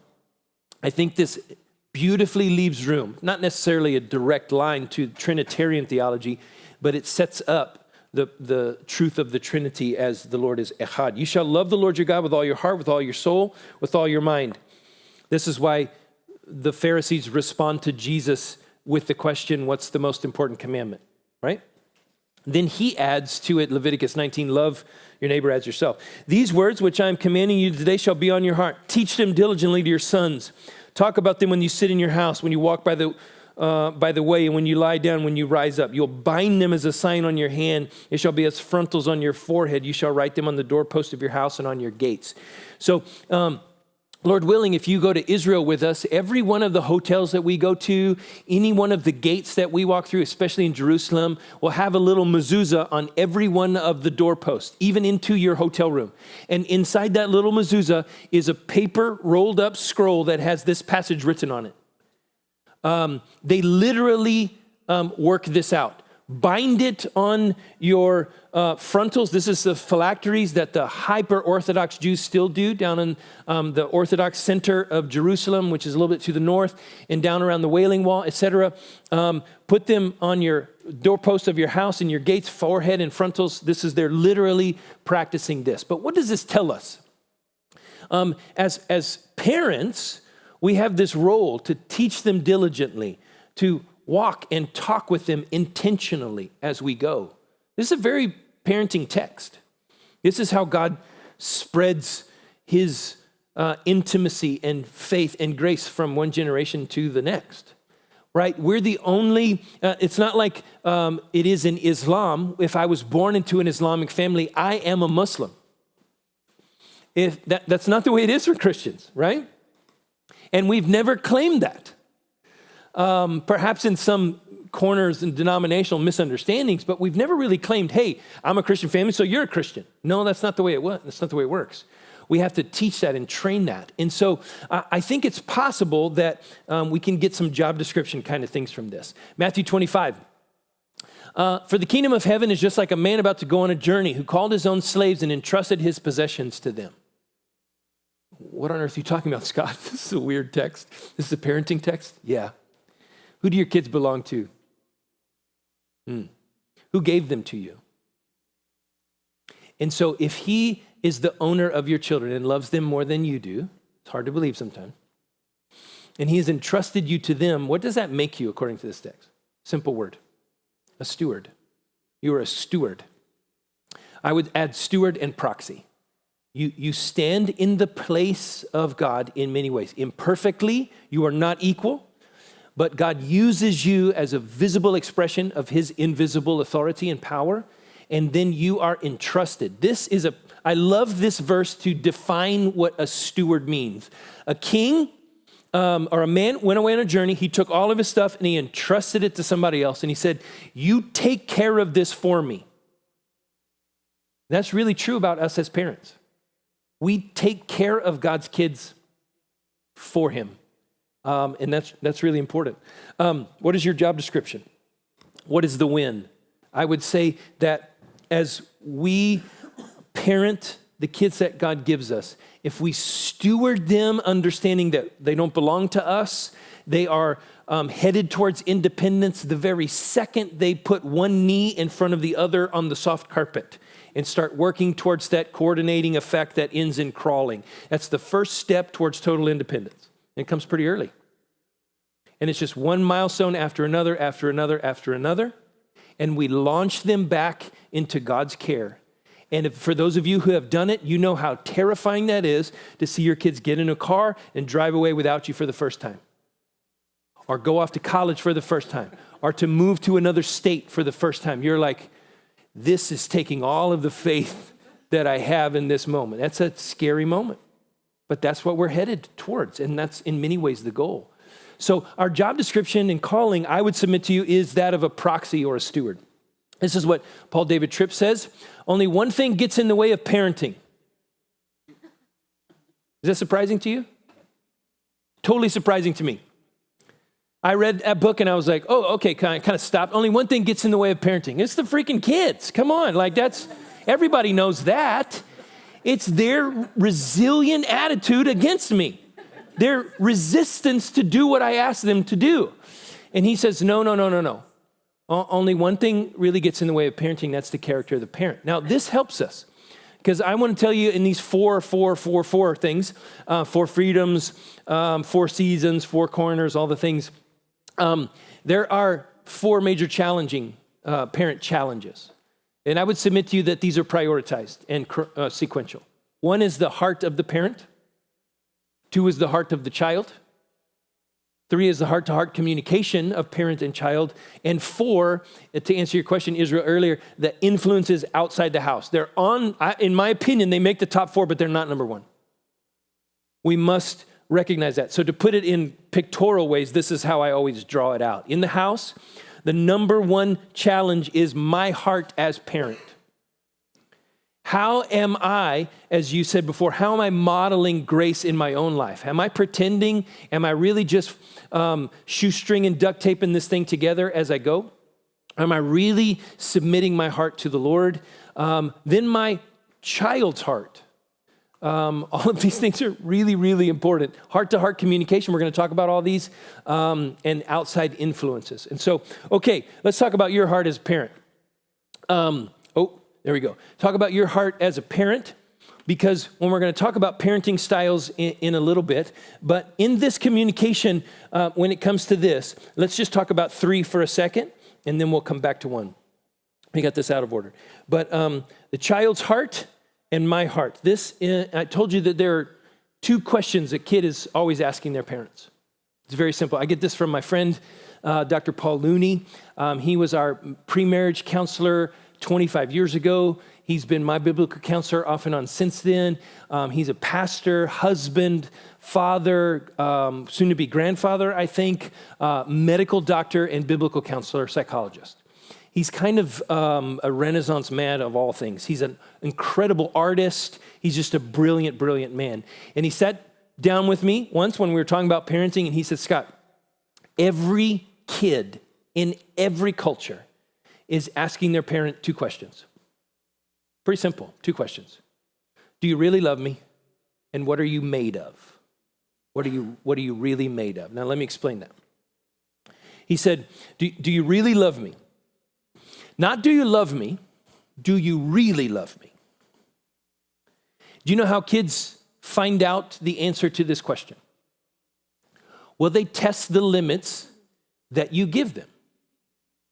If you say, do not cross this line or else, they want to cross the line and see if not only consequences come with that, but also the loss of your love. Kids are very, very interested in that. Remember, some of their greatest needs is a sense of security. We want to know. We want to know. Do you really love me? I know you say you do, but do you really? If I go off the deep end, like the second son in Luke 15, who says to his father, I wish you were dead. That's what he meant when he said, I want my inheritance now, because you get your inheritance only when the father dies. So he sort of said, I wish you were dead already. And the father says, yeah, sure. And he goes off. Prodigal does not mean lost. Prodigal means spendthrift. It means like I I'm overly giving. That's what prodigal means. The prodigal in that, Tim Keller tells us this beautifully, the prodigal person in that is the father. And it's really more about the older son than the younger, but the story is beautiful in all of these aspects, right? So he goes off, and I wonder if he was asking, it doesn't say this, I wonder if he was asking, does my father really love me? Of course he was, because he said that. I'm going to go back and I'm going to say, Father, I'm not worthy to be called your son. I'll be called your servant, and I'll work for you because I'm really hungry, and you're better than my master out in the pagan world and the Gentile world. And he comes back, and I have to tell you, I get emotional when I read it every time. Because if you can picture it, I always picture it like in a Western for some reason. It's just in my mind. The father's on the front porch. It's a single-story ranch. He's leaning on one of the posts that hold up the porch in front of the front door, and he's got a cup of coffee in his hand. And he's looking down that rutted dirt road down to the end of the property. This is where my father grew up. So it's like my father's house when he was little. And why? Why is that? Because it says, while the son was still a long way off, the father saw him. So the father is waiting. He's leaning on that post every day saying, is today the day that he comes back? Is today the day that he comes back? And when the son is just a silhouette at the end of the road, it says when he was still a long way off, he recognized, he's like, oh, that's my son's walk. That's him. And it says something that was never, ever spoken of in the scriptures of the father. He does something that only mothers did in the ancient Near East. He runs. The father never runs. In any other anthropomorphological sort of idea in the Psalms or anything, the father never runs. And he runs down the road. So, again, I told you those 247 different movie plots. Like the father says, if you leave this house right now, don't ever come back, right? And it's always the reorientation of the father to go, I was really wrong. I want you to come back. Please come back. I really love you. This is the story that we don't want to live out, right? Our kids are asking, do you really love me? Will you love me if I go too far? Will you love me if I mess up? Will you love me if I make a mistake? Will you love me if I leave you? The second one is really, really important. What are you really made of? And this is how this one works itself out. If you tell me when I'm 4 that if I touch that, you're going to smack my hand, and I touch it and you don't smack my hand, I'm going to store that away, and it's going to build a case that says my parents don't do what they say. So if they say they really love me, maybe that's not true. So what are you really made of means, will you really do what you say you're going to do, including loving me and welcoming me back? So this is why, in many ways, we don't need to over-respond or overreact in consequences, because we really must do what we say as a parent. It's really, really important because our kids are logging this. And again, you see them at airports, you see them at restaurants all the time. It's the families that are ruining the experience for everyone else in that part of the restaurant. And they're just begging them, would you please be quiet? If you don't be quiet, I'm going to do this. And they're not quiet, and the parents don't do that. And I'm watching, I'm like, can you give me 5 minutes? I'll figure it out. You know what I mean? And that's not true. But it's always like, I want to help you, man. I want to help you, you know? Because kids are constantly asking those questions. Do you really love me? And what are you really made of? And they will... again, keep score, and you will be investing and making credits and deposits into those questions, and then the kids are going to bring them back, and they're going to make a deposit. They're like, do you really love me? Yes, I really do. What are you really made of? I'm always going to do what I say. I'm imperfect, but I'm always going to do what I say. And so this is... incredibly important. So if we go back to this, heart communication, outflight, the deal is the heart is the heart of the matter when it comes to parenting. And this is exactly the way the father does it, right? He says, I'm interested in your heart, not your obedience. Your obedience is a way for me to get to your heart. So that's why obedience and boundaries and consequences and discipline are important to me as the father, God would say, because I'm interested in your heart. I love your heart. I want your heart. Again, God uses all of those tools in his fatherhood of us, and so should we, but we need to focus on the heart. So the heart of the parent, we'll get to. I'm going to introduce you to my last book. It's a parody, but I brought it to show you. I found this on Amazon and absolutely had to read it.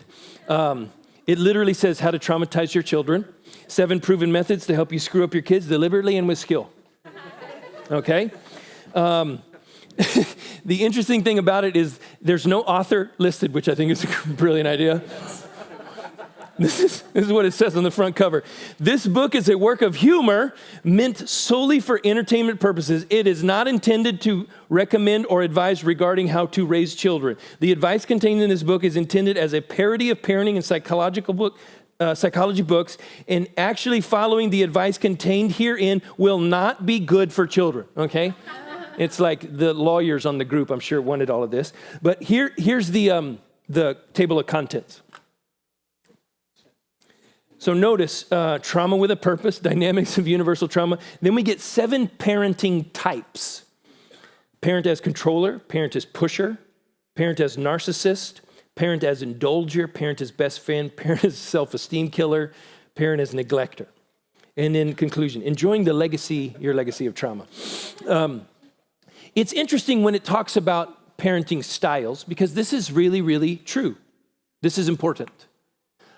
Each of us as parents have a dominant parenting style.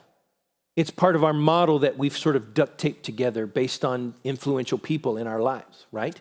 And so I want to tell you a couple of things about parenting style. One, each parenting style necessarily encourages specific behavior in your kids. They are linked. Just like leadership necessarily encourages behavior in followers. So I learned this from Craig Rochelle. Craig Rochelle says if you're a indecisive leader, you're going to acquire hesitant followers. It just is, right? If you're an impulsive leader, if you just make decisions off the cuff and constantly change your mind, the followers underneath you will necessarily respond to that. And so each parenting style necessarily encourages certain behaviors in your children. The second thing is that you don't typically have just one type, although one type is pretty dominant. And good news on number 3, you can change your style. You can change your style. So let's talk about some of them. This is the 7 that I've worked on through many, many years of studying this and reading about this. A lot of them have 12 or 13 or 9 or whatever it is. And I think these are some of the conglomerate ones. Let's talk about a detached neglector. I have some parent friends like this. This is super permissive parents, what they're often called. They are parents to 2 college students now, and if you were to sit down and talk with them now about their parenting style when the kids were at home, they would say to you, because he said to me, we totally messed up. Totally messed up. We had some family members in our extended family that this would be their dominant parenting style. It's sort of like, hey, they'll figure it out. They'll figure it out. As young as like 4 and 5, they'll just figure it out, you know? Again, not to draw too drastic of a conclusion, but I would never give my child a loaded gun and just say, figure it out. That's kind of close analogy to life in this world. Just figure it out. Somebody's going to get really, really hurt in the process of that. A detached neglector in most cases that I know is just simply a very selfish parenting style. It's the path of least resistance. It's just like, yeah, whatever. They can eat and breathe on their own. They're fine. They're fine. And we've gone on mission trips with these people. We know many of these people in our life. Like we know one mother who will be at a party with very, very small children, and we'll notice her over in the corner. She's been talking to somebody for 20 or 30 minutes, and we're like, do you know where your 2-year-old is? She's like, no, I don't really, yeah, I'm sure he's fine. I'm sure he's fine. We're like, I mean, he's in our house, so he's going to be fine, but really? You're like, I don't want you to be the second one. the entrenched helicopter, like, no, okay, there's a sharp edge. No, that's slippery. No, that's black. That's white. Don't do, or what? Don't spill. Okay, then that's the opposing thing, right? Again, these are the ones that are more in danger of overprotecting their kids so that they never scrape a knee, they're bubble wrapped their life, and they can't experience the things that really help them. We talked about the bargaining negotiator. Hey, I'll do this if you do this. I'll make your favorite meal if you do this. Again, sometimes that's an important, maybe a piece to play, a tool to play. But if that's your normal go-to, there's some problems there. Authoritarian legalist. This is the law-based strategy. You do this. And what you communicate to your kids is, if you do this, I will like you. If you don't do this, I won't like you. And we won't have a good relationship. The giver-fixer, best friend. That's the guy who's like, hey, I know I snapped at you last night. Here's a Lego Millennium Falcon, right? Or I just want to walk with you and all of this stuff. Like we're equals. We're just going to hang out together all the time, right? And I'm going to advocate for you, but I just really want you to be my friend. The reaper, pusher, is often that vicariously living parent who said, I didn't graduate magna cum laude from an Ivy League school, but by God, you will, right? I don't care what you want. You will. You will be a professional baseball player. You will be this. You will be that. And we're constantly pushing them. I've heard stories, firsthand stories, of a kid who said, I didn't want to play baseball, but my dad did. And I got into a game, and I won the game on a home run. I won the game for our team on a home run. And all I wanted, this is the whole story of like, I'm so proud of you. All I wanted to hear was my dad was proud of you. And he said, you should have hit a home run in the third inning too. You missed that last pitch. That's what he told him. And the kid was like, I don't even understand. So this reaper pusher, it's never good enough. You could always do better. Most of those parents are like, I just want the best for my kid. I'm like, really? Because your relationship is non-existent. You want the best for their achievement, but your relationship is non-existent. And so, of course, I would suggest that the imperfect discipler is where we should live as a parenting style. But again, this overly permissive, overly protective. The negotiator is this power struggle. Who's in control? Nobody knows. The authoritarian legalist is over control. Typically, that's a fear-based thing. Authority void, the giver-fixer best friend. Again, who's in control? It's sort of like the negotiator and the best friend, very, very similar. Imposed identity, you will become me when I was your age. I don't care what you want to be. And in perfect discipler, I would say this weaken to strong thing. We admit that we're wrong. We ask for forgiveness. We walk life together, and we're going to work this out in real time. I am not going to do perfectly, but I'm going to establish authority. I'm going to try to be consistent. I'm going to model the faith, and I'm going to walk with you through the seasons as a disciple in this way. I think that's important to understand.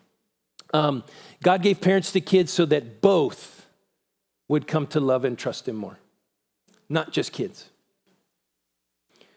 Again, Gary Thomas, Sacred Parenting, he says, when you parent your kids, God changes you too. It's really, really important to understand. I was talking to a couple of you over lunch, and you were like, man, I'm really looking back. I'm looking forward, yes, to parenting, but also looking back to my parents' work of us as a kid, and I'm seeing God as Father in that way. And so there is a great beauty in what God has for us in some of these expressions. And so parenting is supposed to change you. And a lot of change comes with back and forth. So of the various parenting styles, which one is your dominant one currently? We can talk about that, but let's leave at least some maximum time here, last 45 minutes or so. I want to honor your time for some full Q&A. I know we didn't get perhaps as practical as maybe some of you were expecting. Not that I don't want to go there, but a lot of that comes out in just a question and answer as we do this. but I wanted to live a little higher than normal parenting talks because these 4 corner things that I wanted to drive those pegs really deeply so that we could hang things off of that as we go. Model is the fatherhood of God. I think we have that coming up. Yeah, there we go. The model is the fatherhood of God. The strategy is the grace and truth, grace-based orienting or operating system, delivery system. A goal to make disciples, fully functioning disciples in this world. And the calling to be proxies and stewards. If we can wrap our hearts around this and really try to walk more deeply into this, and then implement some of these things, maybe change some of the ways that we've responded, change some of our relational aspects of our kids and focus on that, I think a lot of good can come of that. Much longer term and enduring more than just specific tips and tricks. Like, here's what you say when this happens, right? So questions about anything and everything. Again, I may not be able to answer them, but anything and everything. Yes. Yeah. I feel like there's a grace-filled way to do physical discipline. Yes. Is there a grace-filled way to do physical discipline? Yes, absolutely. We used corporal punishment for our kids.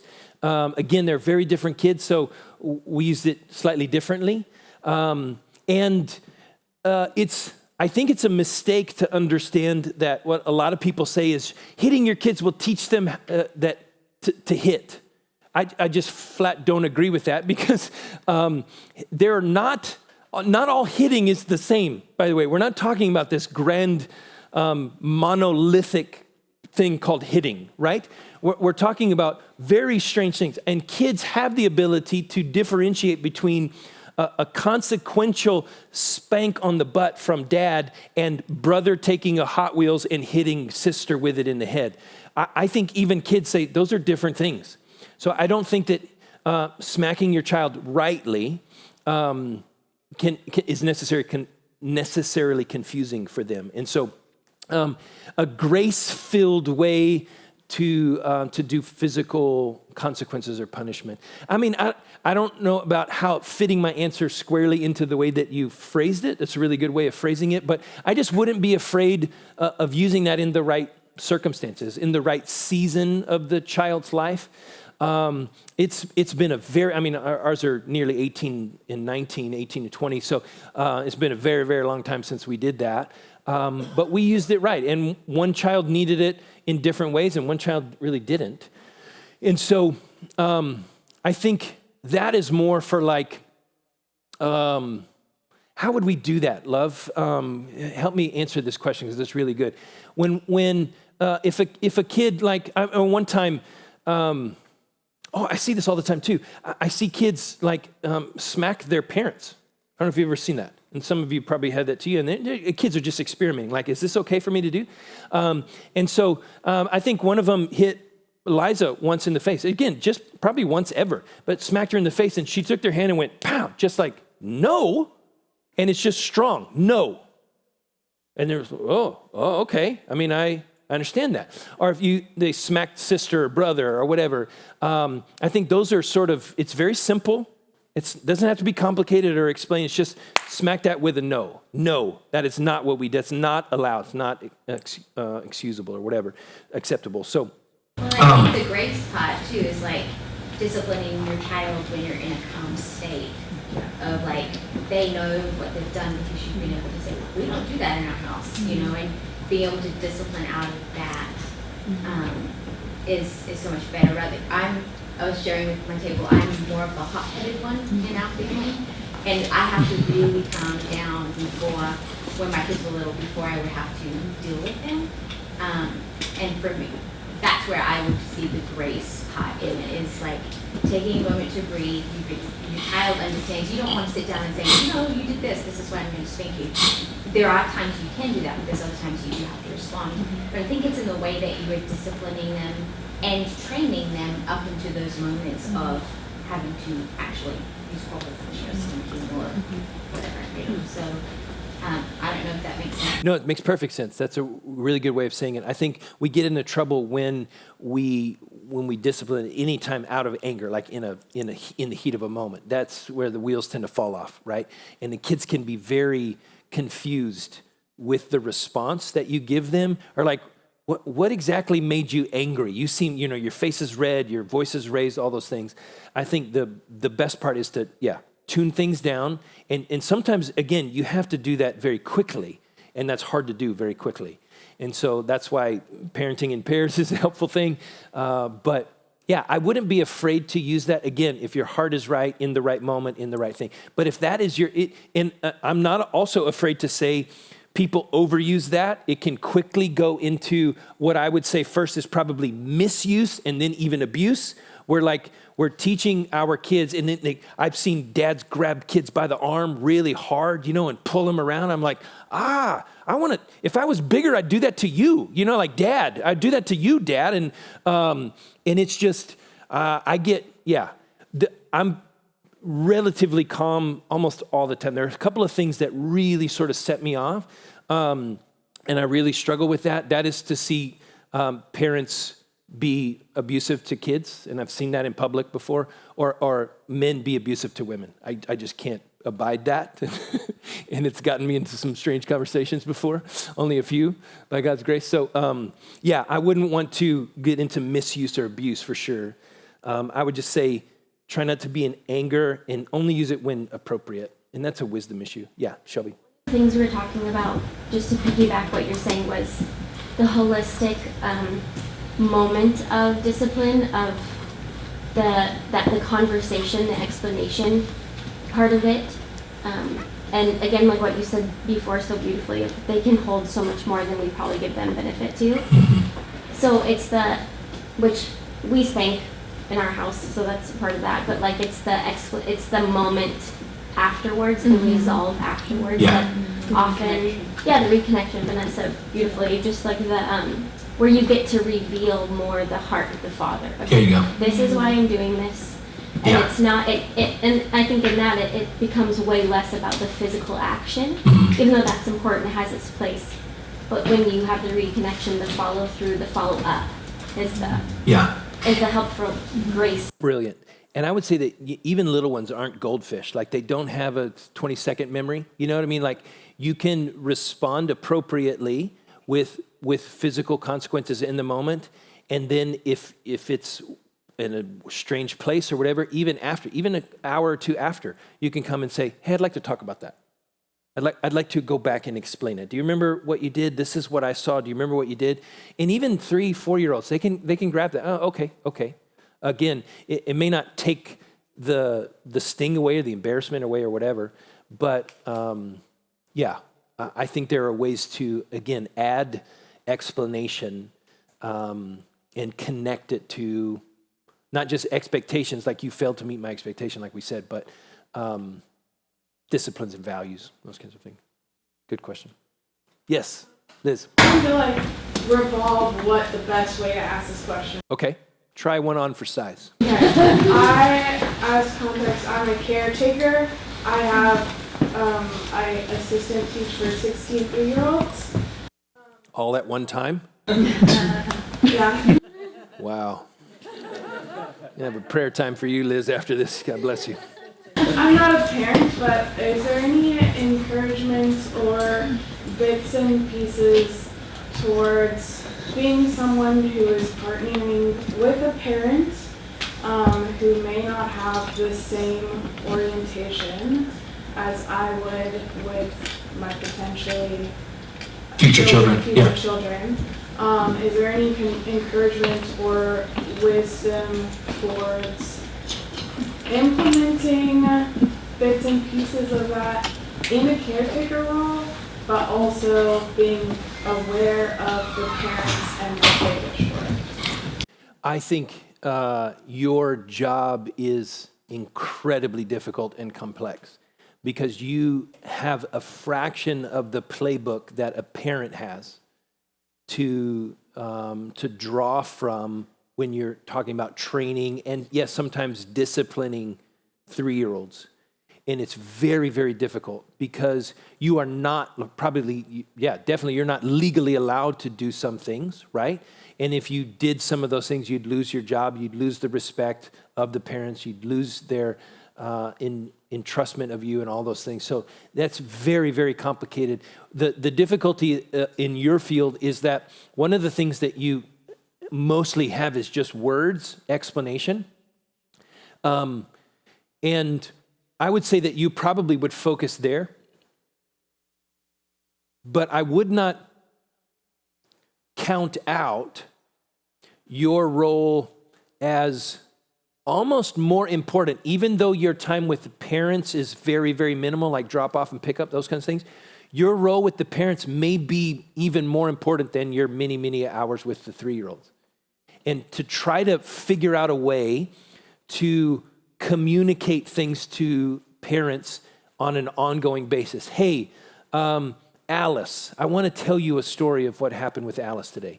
And it's not just like, this is why she has a scratch on her arm, but I saw Alice be generous to someone else and help them out of the sandbox. And then she helped dust her knees off and she gave her a hug. I just want to tell you, there's something really beautiful that I'm seeing in Alice when it comes to others, right? That's a positive. I would double down on that. I'd probably triple down on the, hey, I'm noticing something in little Jack. Could you help me? Because I'm just here to assist you, right? Like I serve you as well as little Jack. And I've just noticed that he's got some anger that just sort of pops out in him. And I don't know what that is coming from. And I just want to tell you that I'm going to be focusing on that. I'm going to abide by all the things that we do here. But I've just noticed that. And if you could help me with that, that would be great. If there's anything else you could tell me about that would be helpful for my time with little Jack, right? Because again, you're limited in your playbook with your kids, but I would try to reimagine your relationship with parents. And I know you have just seconds with them likely or almost no time at all, which could be difficult.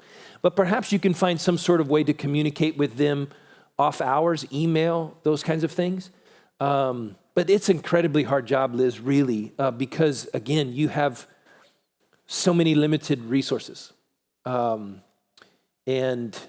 yeah, I don't really even know what to say. That's hard. I want to encourage you though, because all of the seeds that you're planting in those little kids' lives that they may not be getting from home is so, so valid and so important. So even if you don't get the time with the parents to have those conversations, you're getting to pour into them and show them Jesus in a way that will hopefully impact them for the rest of their lives. Yeah. And so I'm going to be praying for you because you have a huge job and it's very, very important and very, very special that you have that opportunity to pour into them. She's way smarter than me. What'd you say? I'm really fortunate to be working in a Christian environment. Oh, that helps a lot, yeah. But half of my kids are Hindu and Indian culture. Mm-hmm. So. Yeah, there would be some cultural differences there that I wouldn't even begin to understand. I'd have to do a lot of study. You have a question? No. Yes. And maybe this is like parenting 102. Okay. This class is only 101. Sorry, Internet. That's next year. No. I also want to say if you're uncomfortable right now, even talking about discipline or talking about punishment, whatever words you want to use, enter into community with that conversation. Don't silo, don't Google. I really want to encourage that because I have like that feeling that I get when I feel kind of sick to my stomach, like, ooh, some people, that's rubbing up against some things in your own story or maybe your own heart. And I just want to encourage you that. So that poses my actual question, actually. My actual question is parenting in community. Like, what does that look like healthily and biblically? Because I think we have that opportunity and potential here, and I would love wisdom on that. Like, how do we do that? I feel like we're not alone, but it can still feel siloed. Yeah, that's a good question. We've done that a little when our kids were little. We had like the most life-giving community we had back in those days. But I would say yes, lean into that. To give your kids and your community access. So talk to your kids about their respect and obedience to all of these others, right? And say, but I would still want to say there is at least some line that you have to cross to say, I'm the parent, you're the community. There needs to be a difference there. It's not like the community is equal to parents. There's just like we have 12 parents. I think that would be very confusing for the kid. But whatever that line is, you would have to discern that for yourself. But other than that, you verbally invite your community to speak into you and your kids' lives and your parenting style. You say, all of this is wide open. And that's a very, very dangerous, scary place to be, right? Because you're going to get a lot.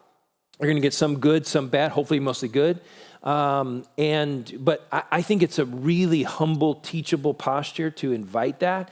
And also to teach your kids, hey, when we're around, you know this couple, you know this family, I want you to respect them.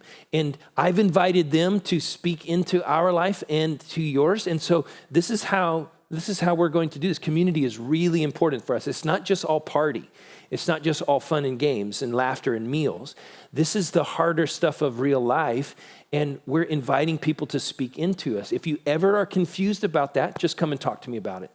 If they ever tell you or ask you to do something that you're uncomfortable with, you come talk to me about it immediately, right? Not that you're necessarily highly afraid of that or whatever, but I would say that is incredibly rare for families.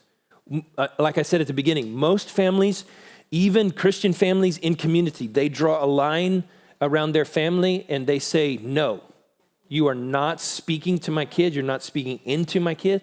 And I think, like you, I think it's incredibly healthy for us to just erase that or most of that line. Like, again, I want to draw a distinction between actual parent and community, but to say, no, we're wide open.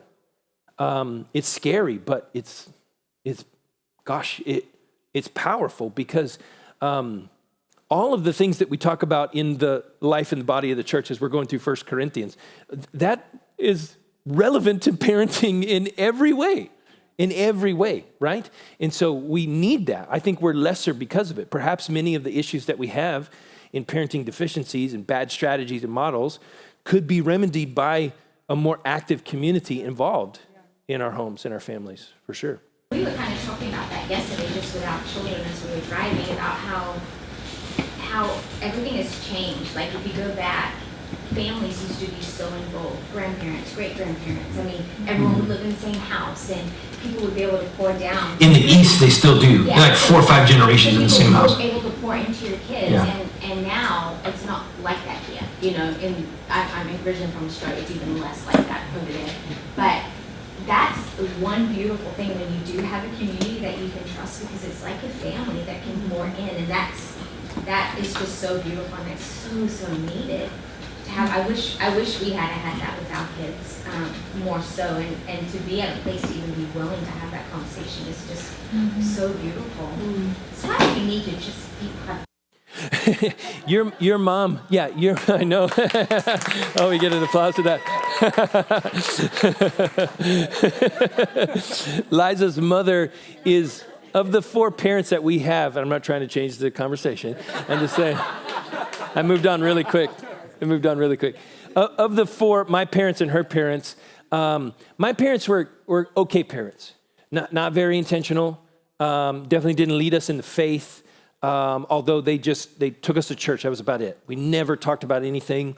They were moral people. They're still together, married, kind of, and maybe happier than they've been in a long time. Your parents are divorced. You got divorced right after we got married, almost 25 years ago. And your mom is incredibly wise, filled with the Spirit. She walks with Jesus. She's wonderful. Her dad is very dangerous, liability, loves Jesus, but is very, very difficult. And sort of risky to be around. And so we have found, of those 4, like Liza's mom, Sonia, grandma, she rises far above the rest in ways of wisdom, and therefore we've welcomed her into speaking. It took me a couple of years to do that, probably 5 or 6 years of our marriage, because I'd never seen that, and I was jealous and all kinds of things, right? But now I have a better relationship with my mother-in-law than probably my mother. Oh my gosh. Yeah. She helped us so much in so many things. We didn't, we needed help. And how much better would we have been if we had that times 7 or 8, right, in a community? I have people that you realize regularly with and just sort of speak. It's like aunts and uncles and Yeah. It's just a beautiful family. Yeah. Yes, tell me your name. Zach keeps putting his hand up. Oh, Zach, you're coming to you next. Okay, Audrey. Audrey. You talked a little bit about like the 3 D's of what to punish and what not to punish. Our eldest is like 2.5, 3, and we've just started to enter into like the whining phase. Oh yeah, okay. We're kind of like trying to sort out different ways to address that. Are curious what things kind of work for you, where you saw that in between, because it's not exactly like it's kind of No, you're right. It kind of falls in between. Yeah, exactly. We did that pretty simply. We would just say, I hear you, but I'm not going to listen with that voice. We would just say, that voice doesn't communicate to me. I'm here to take care of you, and I'm saying, but you're going to have to ask in a different voice. So we would just train them. You may ask for just a glass of water. There's nothing immoral or wrong about a glass of water. But if you do it in that voice, I'm not going to respond to that voice. It was just pretty simple. And we could do that even when they were young. And we just said, no, you need to ask differently. Can you ask differently? Yes, I want a glass of water. Perfect. Then we swoop right in, give them every chance to win. And as soon as they do it right, boom, I was brilliant. Yes. And then you give them what they want, right? So super quick to reward right behavior. But just, again, I would not overreact. We didn't overreact. We were just like, no, I'm sorry, I can't. That voice doesn't register with me. We're not doing that. You know what I mean? But that's the age where they're trying it out. And so kids are in this constant process of discovery. Self-discovery is their first thing, right? And so they're trying to understand their emotions in this time, right? And they're like, why do I get, and even like we have words for it now, like hangry. I mean, like that, we saw that in kids for centuries, right? They're like, that's why kids cry when they're hungry. Adults do the same thing, they just do it more respectfully. They're like, I just get angry when I'm hungry or whatever. And so kids are trying to figure this out, and sometimes their emotions attach to their language, and we want to say in a way that they can understand there are right ways to express emotion, there are wrong ways to express emotion. And we want to train you in the right way. And when it comes to whining, we just said, hey, and our kids didn't have a problem with that in a significant way, because I think probably grandma, Sonia, mother-in-law, or somebody else just told us that when we were young. No, don't respond to the whining voice. And they learn pretty quick if you don't respond, because they're trying to get something. And the thing too about that is like, that's part of their heart, like it's inside their heart, when they get that meh kind of sound. My mom would say to us, go to your room and change your face. We would be like, what? She's like, no, you need to change your face. I don't understand what you're saying. Your face is not, you need to go change your face. And so it was addressing our attitude more so than like the whining. And we would come back and then it was instantly fixed. Like our hearts were happier. We had a happier kid that would say, may I please have a glass of water? And she would just say stuff like that. Little things like that. Because it's not, you don't really want to discipline a child for whining, because it's a child's responsibility and they're just learning how to be human. But yeah, changing your face really helps for our kids. I mean, we still sometimes think, Mom, you need to change your face. I'm like, you're right. So that, a little things just like that, and then it's not so like, I can't handle your whining anymore. But right. But whining at a certain age can cross over into the disrespect, disobedience, right? At a young age, again, they're just trying to figure it out.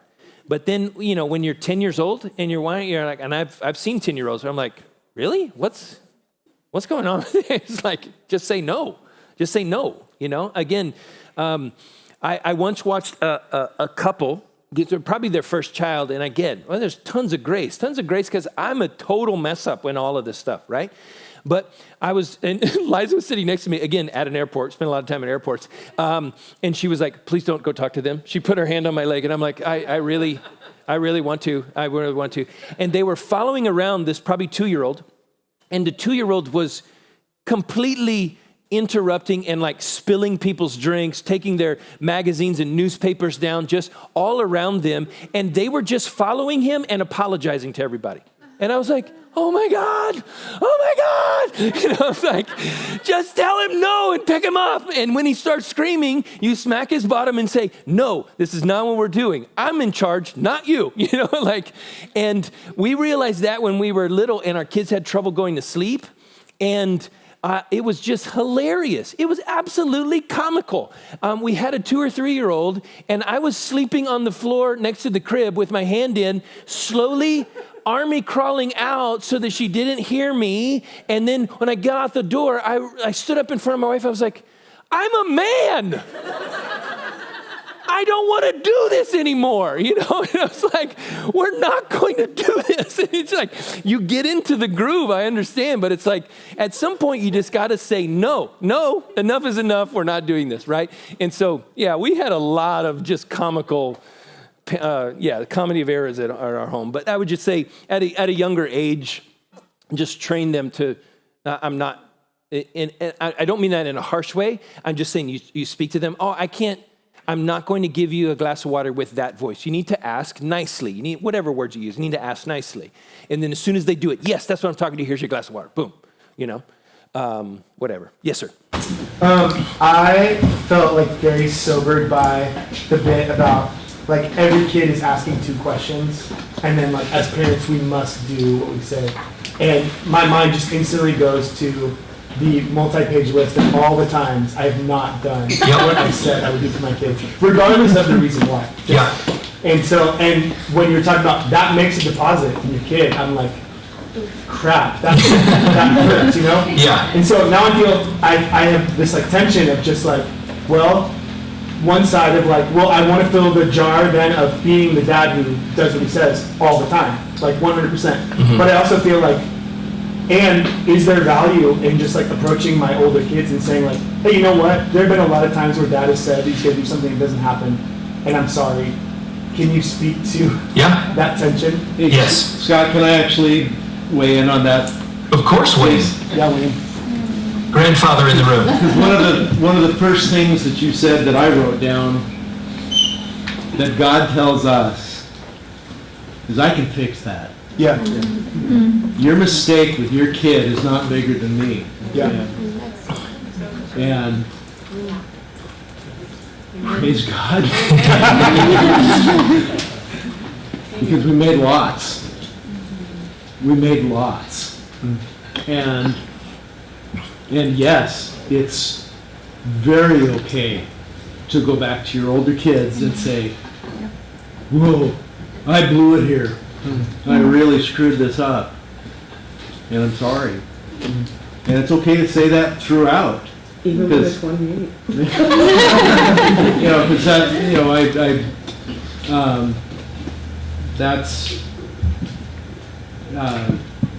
that's the contrast to needing no grace, right? It's when we're transparent with our own failures with our kids. Mm-hmm. It gives them permission to be vulnerable and to not believe that they have to be perfect. Because they won't be. And you won't be, and I won't be. But praise God that our Father is, and He loves us perfectly, and He can use even our failures in parenting to build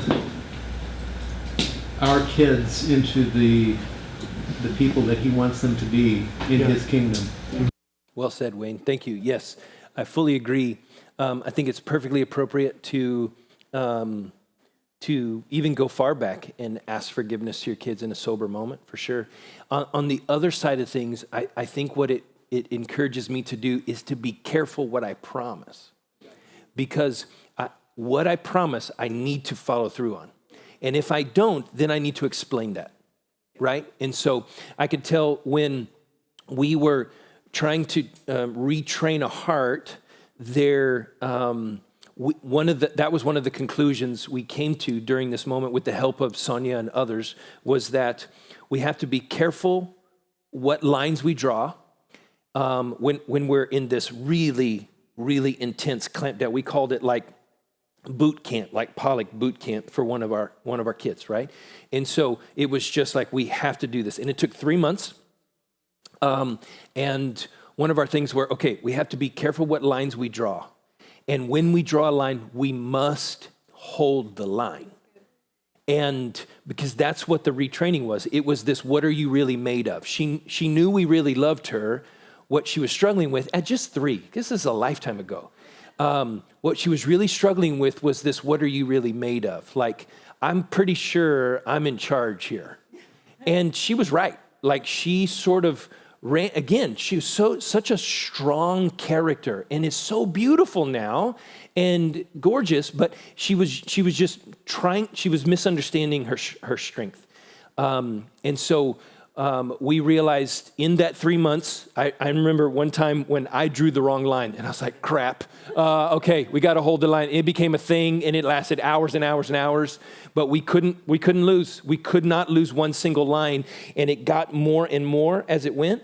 And in our particular case, this is not every story, this is our particular case, her little heart reset on a Saturday. I remember it like it was yesterday, on a Saturday. It was one last little line we were holding, and we kept telling, we were very calm, we were doing it, it took a lot of grace for us, back and forth, just like, hey, this is how it's going to be, this is how it's going to be. And she just broke down, and just her whole countenance changed, her whole attitude changed. She just started saying, I'm sorry, I'm so sorry. And Liza just hugged her and held her for a long time.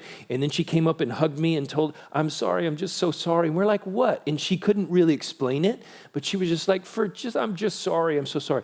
And I'm not joking, from that day, from that Saturday, there was not a small change. There was a categorical change.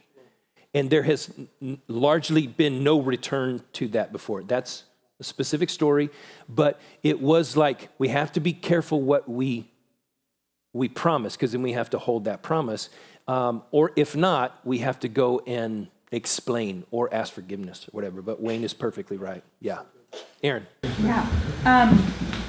When you talked about the 4 parenting seasons, I have a little bit of an idea for myself of like what this could look like, but I'm curious if you could speak into like, once you're out of a season, but you're noticing maybe some change needing to happen that was in the season prior. So I have a training years child and a coaching years child, and both of them I think could use a little bit more support and help with some of the things in the previous like spot.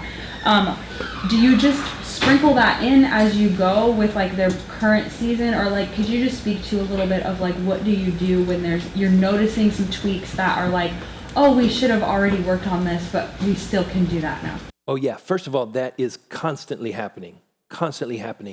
And these sort of paradigms are way more art than science, so don't think about them so strict, right? Absolutely true. You're not ever gonna probably treat a kid specifically in one season. Even when they're in the friendship years, they're going to come back to you and say, can you train me on how to do this? And then we go back to the training season for a moment, right? And so, yeah, there's constant. And when you are brought a recognition of a void or a miss in the past, of course. Now, you're not going to treat them like they were as a 7-year-old. You're going to talk to them as they are. But for sure, you can go back. It's more of a, I'm trying to think of a better analogy than seasons. Or like in the spring, there's more rain, but it still rains in the summer too, and it still rains here, right? I don't know, it's just breaking down for me, but it's not a strict sort of science thing, you cross a line. Absolutely, dip into all of those wells. I would not, on that particular idea, I just wouldn't fast forward the friendship season until you get adequately through the others. That's the only real danger I see in that. So, yes. I have a kiddo who's really concerned about fairness, and I know fairness isn't a bad thing, but sometimes it just really keeps her from to being obedient, or just like it makes it really hard in our family and our relationship. Because she thinks that you're not fair in what you ask? Yeah, sometimes it's that, and I think fairness is really important and always strive to be fair, but I know that it's not the most important thing. And so can you talk to just like what you see in scripture about that and how to talk to kids about that? Fairness is a strange thing. Because a justice mentality is the positive way of saying perhaps your daughter is struggling with. She wants things to add up. She wants the ledger to be nice and neat, right? And there's something really beautiful about that because God is a God of justice and order, right?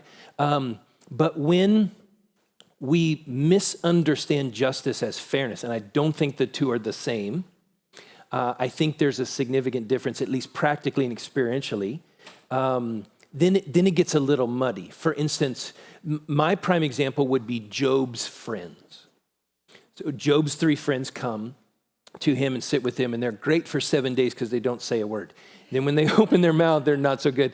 And what they're subscribing to is really a fairness model of God. But here's what it is. The holy and righteous are always blessed, and the sinful are always cursed. You, obviously, Job, are cursed, therefore you must be sinful. They're just working backwards. Where the whole 2 chapters in the beginning are clearly telling us from God's own mouth, from Job's own mouth, I am righteous, upright, blameless. He's not perfect, but what happens to Job is not a response to his sinfulness. That's what we get. So Job's friends are wrong. We see that in the end when God says to Job, your friends did not speak about me what is right, and you did, except for the time when he crossed the line. But so we have this, see, they would say, this is about fairness. They were subscribing to something they thought was fair. I call what they subscribe to as retribution theology. A always leads to B, and E always leads to F. There is no other way. And God was like, that's kind of not how it works in this fallen world. And so did God cause Job's suffering? No. Did God allow it? Sure seems that way. And God used it in his life. And so I think when our kids are struggling with this idea of fairness, I think that's mostly good. I think we need to, I'm going to ask Liza to speak into this because this is definitely her personality type is far more justice driven than me. And we have, our kids have some of that from her as well. But I think gosh, that's so complicated. It's trying to maybe bring fairness into a more fully orbed understanding that you don't have to understand the engine of this decision all the time. You just need to deal with the decision. Sometimes I'm going to give you an exploded view of the engine that drives this car. Sometimes I'm not. And I know that as our kids got older, we needed to do more explanation of things that we asked them to do or expected them to do. And fairness jumped in. Can you help me with, that's a really beautiful question, and I'm not sure how to answer it, but. Her daughter's struggling with fairness, and she's just trying to figure out how to maybe parent her better. Sometimes she doesn't want to do, help me, sometimes she doesn't want to do what they asked her to do because she doesn't think it's fair. Is that right? No. Yeah, I mean, okay. Son too.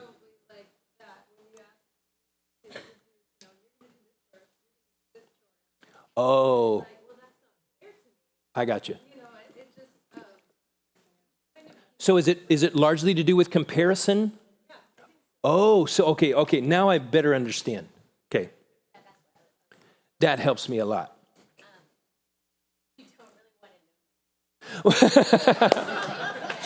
No, I would say, when it comes to, again, when it came to us, when it came to comparison, I'm like, this is not according to, we love one more than the other. This is not about gender roles. It's not about any of that sort of stuff. It's just like, we asked you to do this. We asked you to do this. Next time we may flip it. We may not. Doesn't matter. And so, well, yeah. Yeah. And so there's something we need to celebrate in again, I want to always look for the things that we can celebrate in kids. So there's something that we need to, again, maybe very carefully, like she's expressed, again, this freedom to be vulnerable, this freedom to be candid. Like you're explaining yourself. Okay, I love that. I love that you are sharing with me your innermost thoughts. That's really good. But at the end of this conversation, you're still going to do what I asked you to do, right? And that's like a meeting in the middle. Hey, I love you. We'll sit and talk about it. That's fine. I'll give you 5 minutes. And then you're going to take out the trash because that's what I asked you to do, whatever it is, you know? And so you honor her, you honor the relationship, but then, hey, we got dinner to cook and I need the trash to be done, you know, whatever it is. And so it's this way of recognizing that we're in a relationship. It's not just about what you do. It's not just about how you do it, but those are relevant to the relationship. And this is a relationship. And so, it's complicated. But if it's about comparison, this is fair, this is not fair, this isn't equal, I would say sometimes, there is no fair. There is no equal. That's not what we're aiming for. We're not aiming for equal or fair. That's not a value I have. A value I have is caring for you, loving you, being here for you, and teaching you how to manage life. And part about managing life is you respecting us enough to do what we ask you to do. And so that's it. So my value is not fairness or equality. I aim for that, but I'm not valuing it right now. I was going to say too, it's a hot issue again, and like you just said, with her being 12, sitting down maybe and having that one-to-one time with her face-to-face and just saying, hey, where's this coming from? Like, there you go. When you're talking about that's not fair, can you kind of explain to me where is this coming from? And see if she can put into words like, well, I feel like you always ask me to do, because I know that I lean on Isabel a lot in a different way because she's a girl, and I have a lot of health issues, and so I rely on her more so than I do him. He still helps, but in a way she could say it's not fair. But if we sit down and have a conversation about why I'm asking you to do this, it sometimes that could maybe help her, because she could maybe, as she's becoming, we don't do teenagers, so she's becoming a young woman. Teenagers, that's why we maybe left the lock on the outside of her door. I'm a little scared of teenagers, young adults. But if you maybe just ask her, hey sweetheart, what's going on? Like why do you feel like you maybe feel that way? What's happened? And see if she can maybe put it into words, and then she's gonna feel like she can come and talk to you and explain it to her. And you don't want to hear an explanation every single time she thinks something's not fair, but it might open a new doorway for you to kind of get into her heart that way. I don't know. Yeah, I would just add stewardship. Like you're teaching your children stewardship, so no matter what they've been asked to do, no matter what talents they've been given, no matter what job scenario they step into, it's about doing what we do with all of our might to the glory of God. And so to look at one or the other and say that it should be fair would be really inadequate to describe how unique and different we all are. So there are different tasks that different gifts in our household can manage, and that's why I'm trusting you with this. And kind of, I feel like it's a lot of our cultural influence saying 50-50. Like, let's be honest. I don't know any of you that have been married recently, or recently added a child. It's not 50-50 in terms of the workload. Like if you are a mother, you will do more physical work with your children because there's a physical connection, and so that is a world system view that's infiltrated our Christian communities that I think we have to go back to the Bible and be like, wait a second, 50-50 wasn't in there. It's 100-100, that's the thing, yeah, that's it, it's 100-100, we're always available to do what we can. Yes? This is kind of like a bridge off of that. Again, we've got like a pre-3, and I'm home with them more often, and so sometimes when my husband comes home from work, I'm like, thank God I get some help. And I need to tap out, I'm done, so I want to tap out, I'm going to go make dinner, and she's got a lot of feelings about him taking over, even though she likes spending time with him. And we've been trying to struggle of how to navigate when to give in on that, because I don't want her to feel like I don't love her, but if she's upstairs being like, no, mommy needs to come do bedtime, because often we do it at the same time. But sometimes I need that break. And so I think my question is like, where do you, if you're like the primary caregiver that's around more often, like how do you find like, because there's that mama pull, right? Of, like, but you don't want to be, like we were kind of talking about the pushover kind of element, like I don't want to just give in to what she's asking all the time. So like finding that line, and like how to navigate that line of like, nope, I need a boundary, I need a break. but not like at the wrong times. Like when is it the time to kind of bend and be soft and Yeah. say, yep, I get it. I'll make dinner during like the break I have later. When is it time to be like, nope, I have to do the dishes, dad's going to bedtime, hard line. Well, first thing I would say a couple things. It shouldn't be about dinner time or the fact that you need a break. Like, let's just separate that out. It should be, you should be able to determine who puts your daughter to bed on whatever reason you want, right? The other thing is, as you communicate this or you walk with this with your daughter, I would choose the right moments to sort of press, like when she's not sick, she's not struggling with something significant, right? So it's her emotions are higher or added to something. I would choose the simple moments, the very calm, and those come every now and then, right? But those simple, clear moments, or saying, no. And it's not about, I'm not blaming anything. That's the thing, is because if you put it on a secondary, tertiary thing, she's going to say, okay, well then solve the tertiary, secondary thing and I can get what I want. You're like, no. This is not about dinner. It's not about the fact that mom needs to take a break. This is just that dad wants to put you to bed tonight and I want dad to put you to bed tonight. Just it. And so that can be very difficult for them to understand at times. And I totally, your age is really hard. But I think we double our problems when we put it on something else. And then the kids are like, oh, okay, so if there was no dinner, then I could get what I want. And you're like, well, not exactly. No, that's not what you want to speak into that? Yeah. Yeah, we deal with the same thing with our 3-year-old. And, or she'll want me to put her to bed, but I'm doing something, whatever. And I feel Audrey, can you hear? Yeah. Oh, yeah. I felt like the Lord gave me a picture of because as you're saying, like that mom feeling of rescue, and if I don't meet them where they are or what they're asking of me, what will she think, and blah, blah, blah. One of the things though I felt like I understood in that moment was if I step in and I put everything else on hold, which is actually not loving the rest of my family. But if I do that and I step in, and this is not all the time, this is just Sure. In specific moments, I am actually teaching her that she needs to be rescued. But she doesn't. She's totally safe. She's totally okay. And she's not she doesn't need any of that, basically. And she will be okay. And the consistency of that, she eventually learns. So I think, and that applies on a lot of different things. But that was one thing that I felt like I had to recognize is if I step in, I'm not just meeting her immediately that she thinks is a need or this emergency crisis that she's saying that she has. But I'm also saying no to the rest of my family or the even needs maybe that I'm having in that moment. Like you're saying I need, and that's not that's not selfish. Selfish, yeah, exactly right. And it can be sometimes perpetuating a false or not right narrative that is playing out in her head. Does that make sense? Of course it does. I was just going to say also, maybe this hits closer to home because bedtime was dad's duty when I was growing up. I think also you can rob an opportunity for dad to step into that portion where Vanessa's saying it is more, it's not 50-50. Mom is taking a heavier load, especially in the beginning.